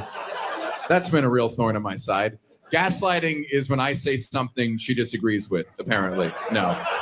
Gaslighting is when she's losing an argument. No, gaslighting is a real thing. It's a serious thing. Gaslighting is a form of emotional manipulation where you repeatedly lie to someone to sow self-doubt. And I don't do that. I've never done that. But she accuses me of gaslighting so much, I'm starting to believe her. I like that one. Gaslighting at this point just means lying or being incorrect. That's what it means. Yeah. You're making me doubt my sanity because you told me I'm wrong. Okay. Yeah, pretty much happens like that. All right, here's one about the Mexicans.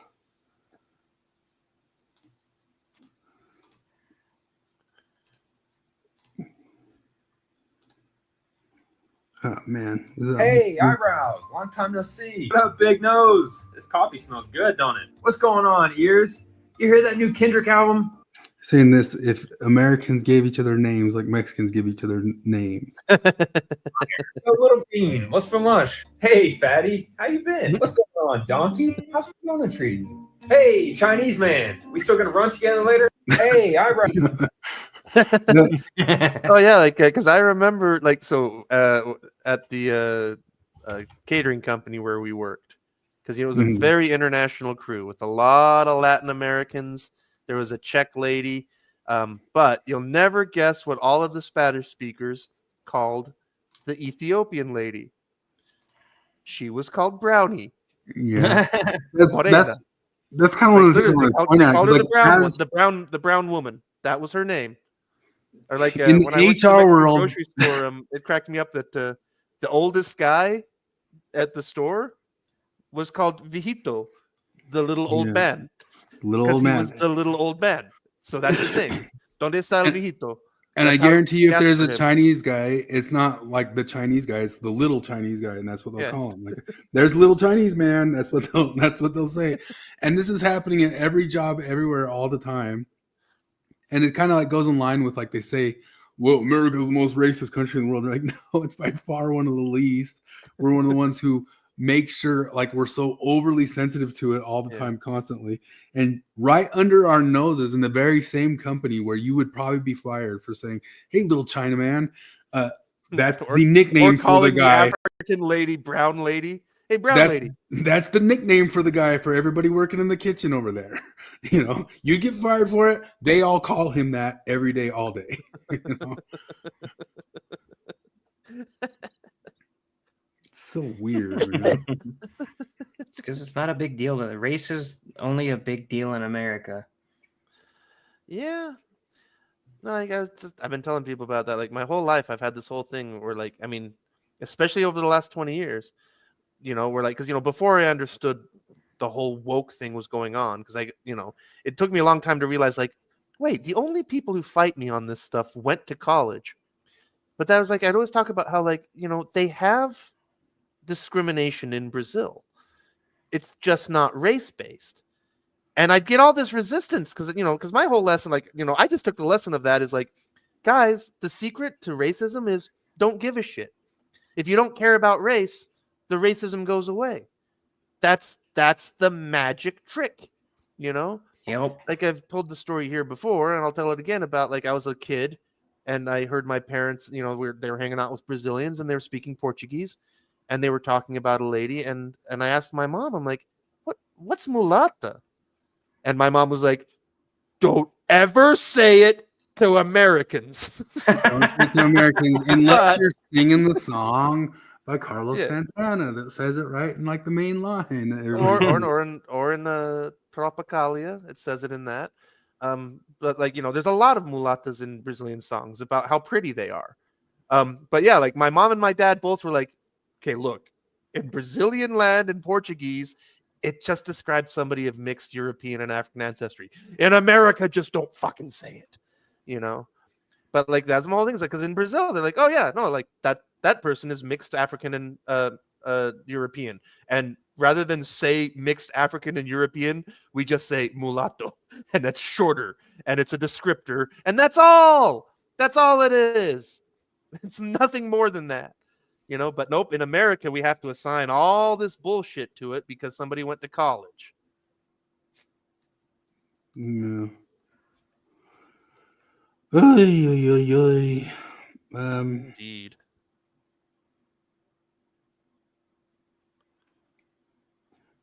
Steve Pinecker says that they're ousting all the LGBTQ people, professors out of BYU.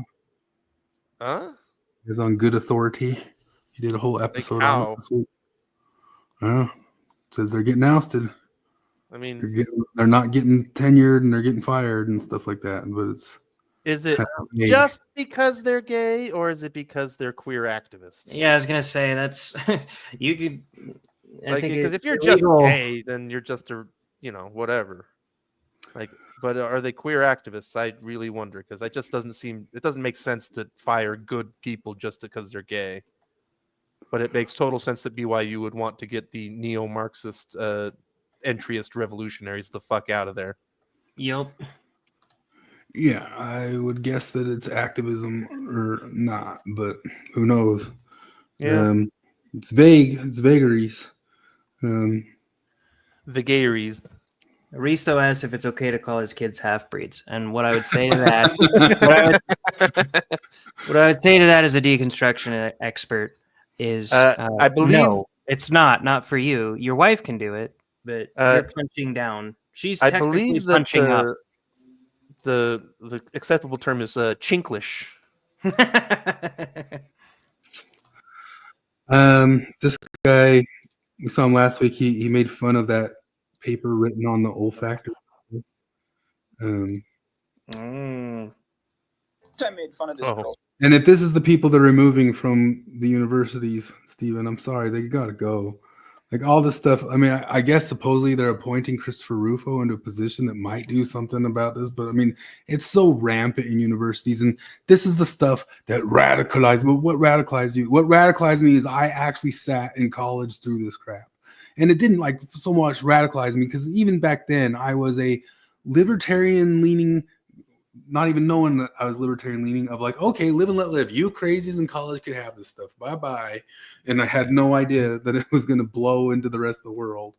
But Post a lot of people are anti-intellectual, and I have no idea what you guys mean. I'm something of an academic myself. So I decided to share with you guys a recent thesis that I've been working on in sociology. It's called Defecational Ethics, the Politics of Taking a Huge Dump in Your Pants or on the Street, or whatever. Not really. Don't get upset if it goes over your head.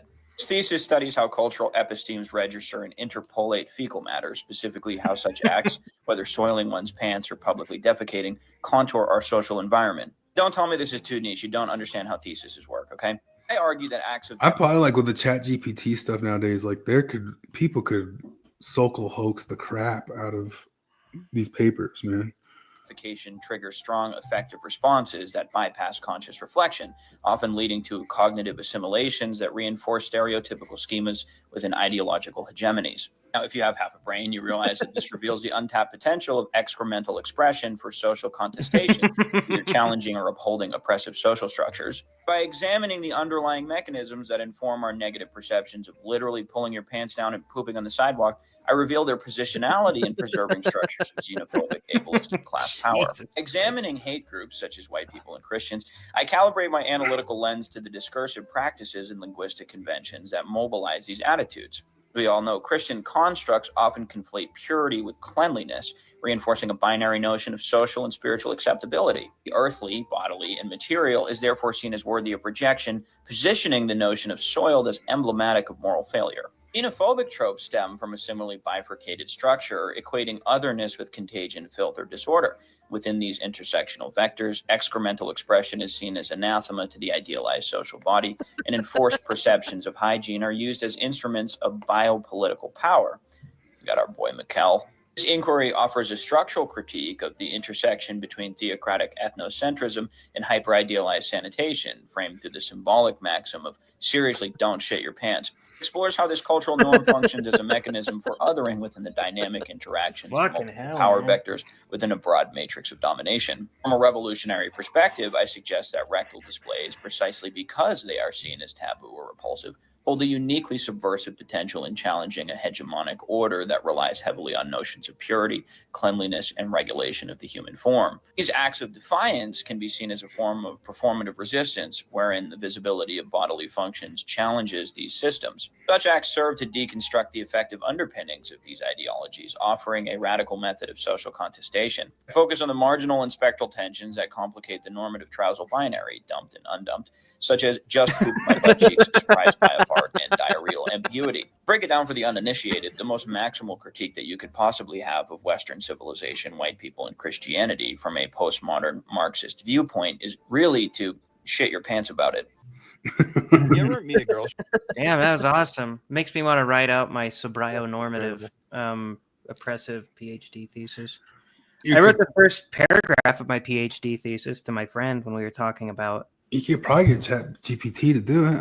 Yeah, well, it's I wrote out the first paragraph of my PhD thesis. Me and my friend, we were talking about the movies where it turns out the bad guy was just misunderstood and really the good guy, and the good guy was really the bad guy. And so I wrote, in this PhD thesis, I will use queer feminist post-colonialism to explain why the oppressive life normative Iluvatari patriarchy inflicted untold harm on the orcs, and why Sauron was much less a dark lord and much more revolutionary queer-coded warrior for the marginalized, flawed as he may be. That was the start, but... Yeah, they're halfway there. Yeah. I'm going to see if... I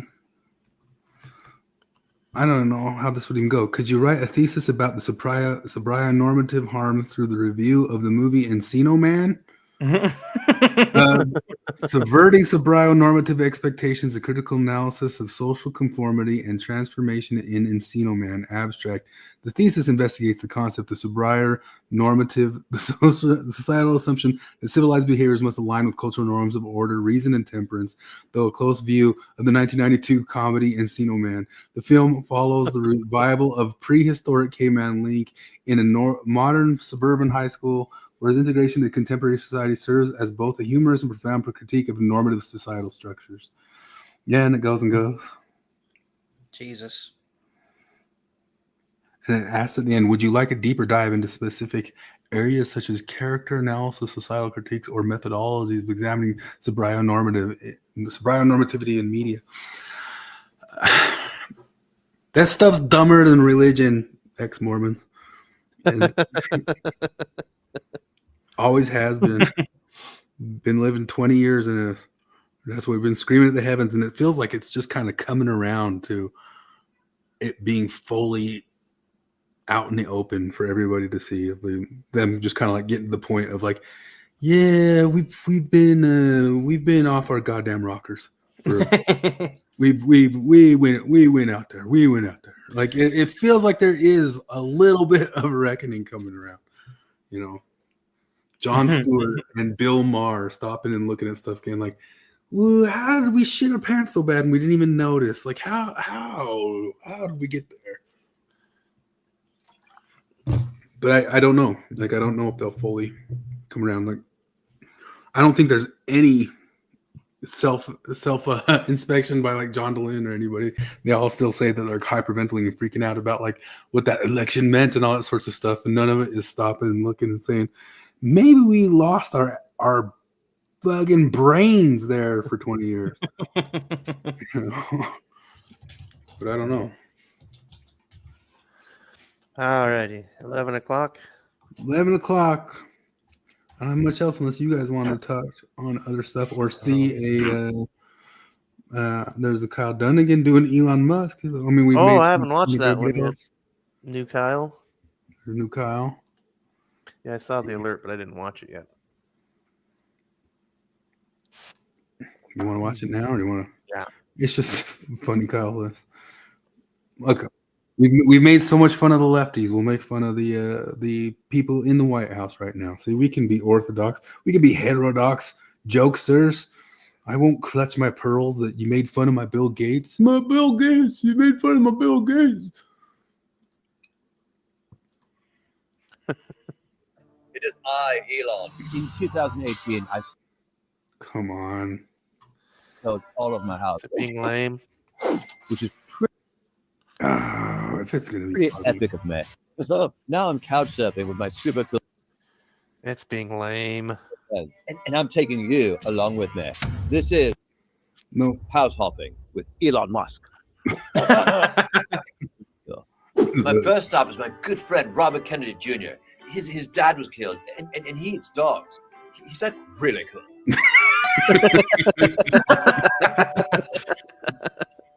Hey, Bobby, Bob Aran.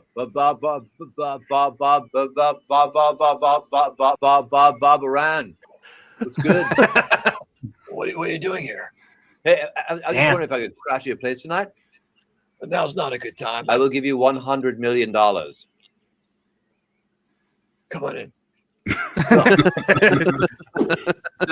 Cool place, Robert. Really cool. Nice knick-knack. Looks like a penis. Knick-knack, paddywhack, give the dog a bone. You've been burning, Bobby. I'm being boned by the knick-knack. Hey, what the hell are you doing? Those are my father's ashes, you son of a bitch. Oh, sorry. I have no idea.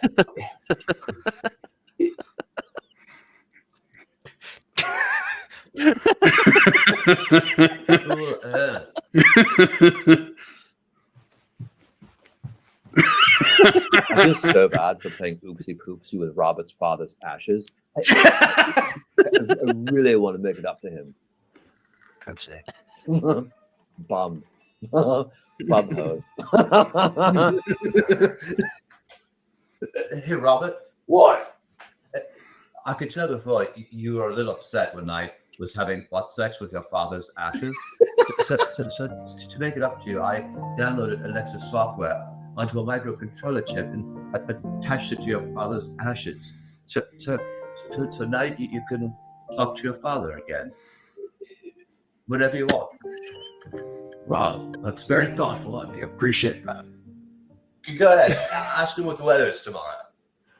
Hey, Dad, what's the weather going to be like tomorrow? Tomorrow there will be a high of 51 degrees Fahrenheit. There will be a low of 38 with a chance of showers. Golden showers. Pee-pee in the shower. Pee-pee in the shower. Girls peeing on you.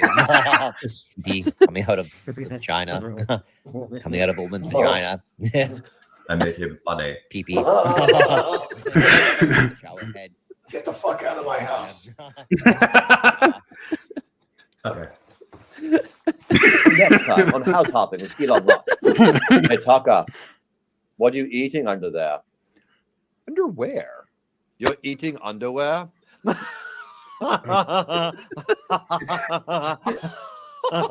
You're eating underwear.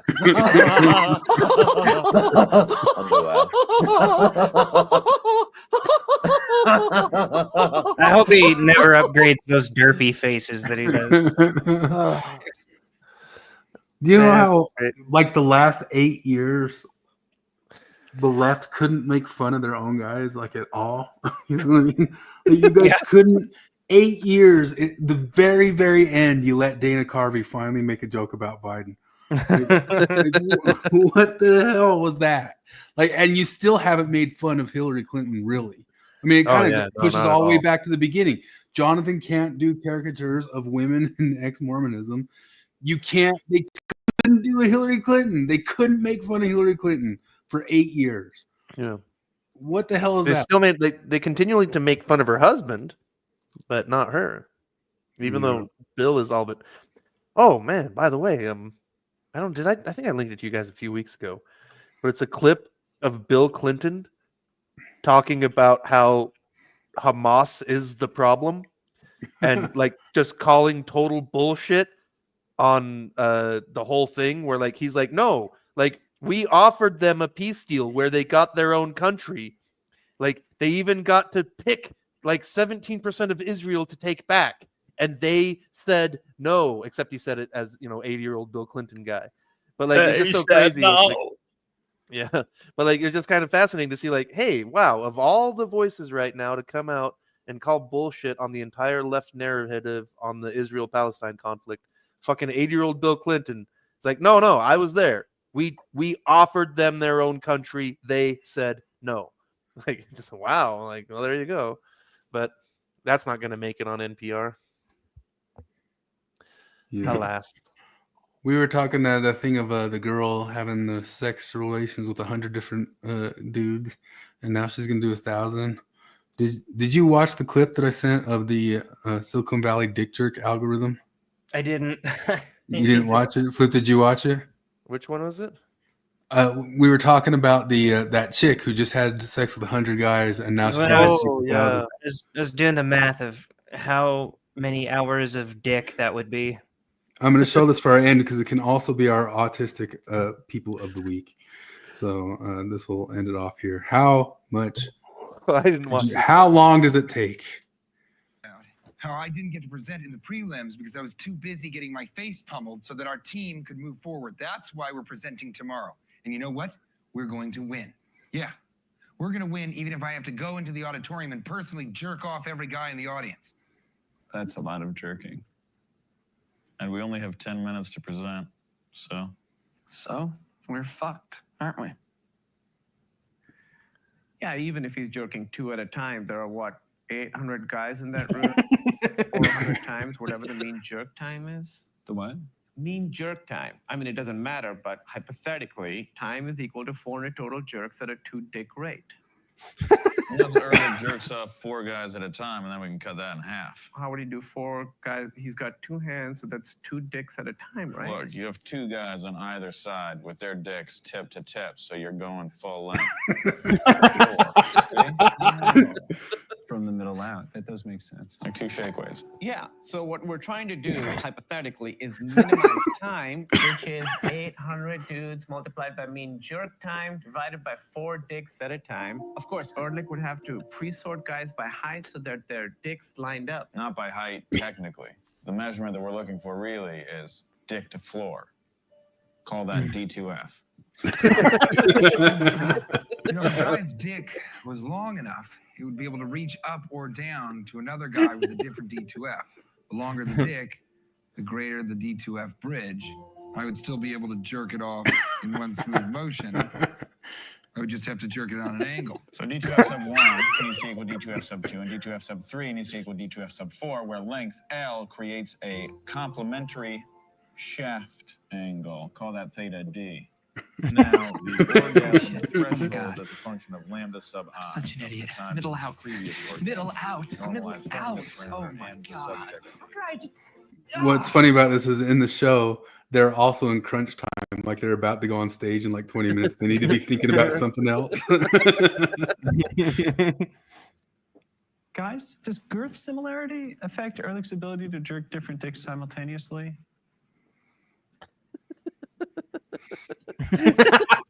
Shit. Yeah, I think it would.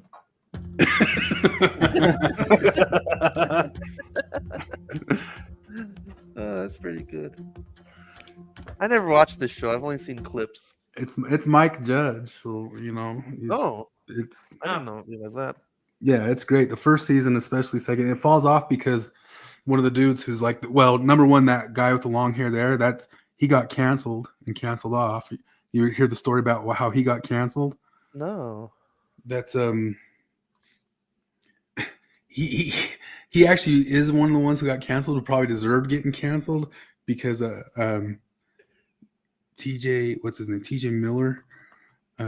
He called in, like some chick was like hitting on him or something. He called in like a bomb threat or something about her.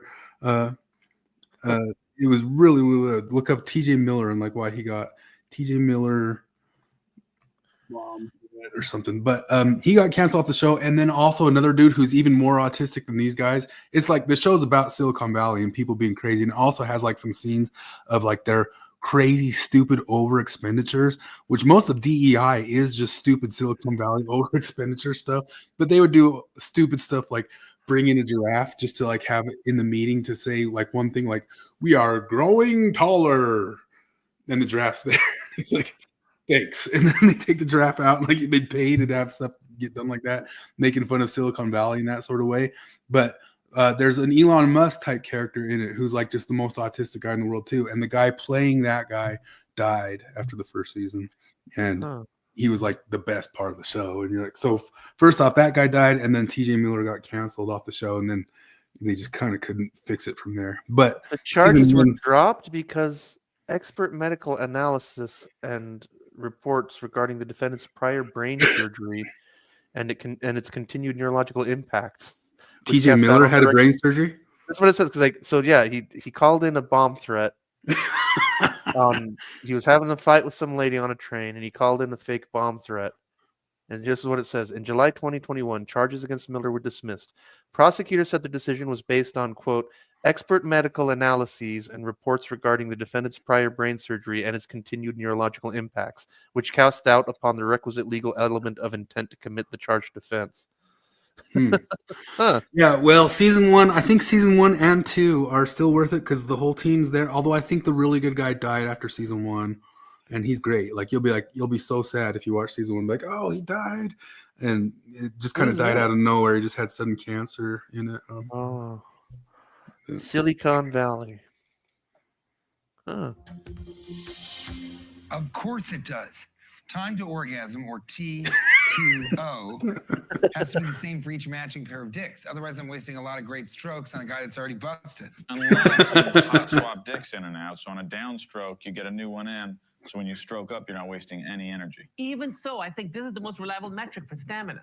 Guys, Richard's been locked in here for almost 2 hours. Do we think he's okay? You don't think he... Oh.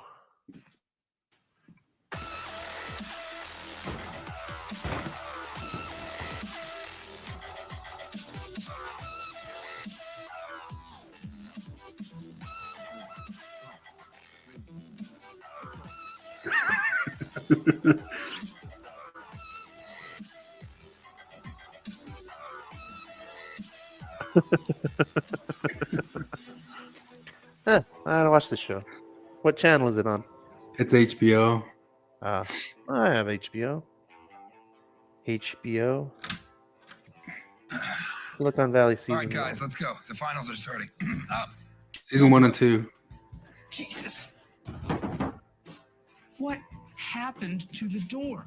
Don't worry about it, Richard. Is the platform up and running? I made a few changes, but yeah. Okay, tell me on the walk.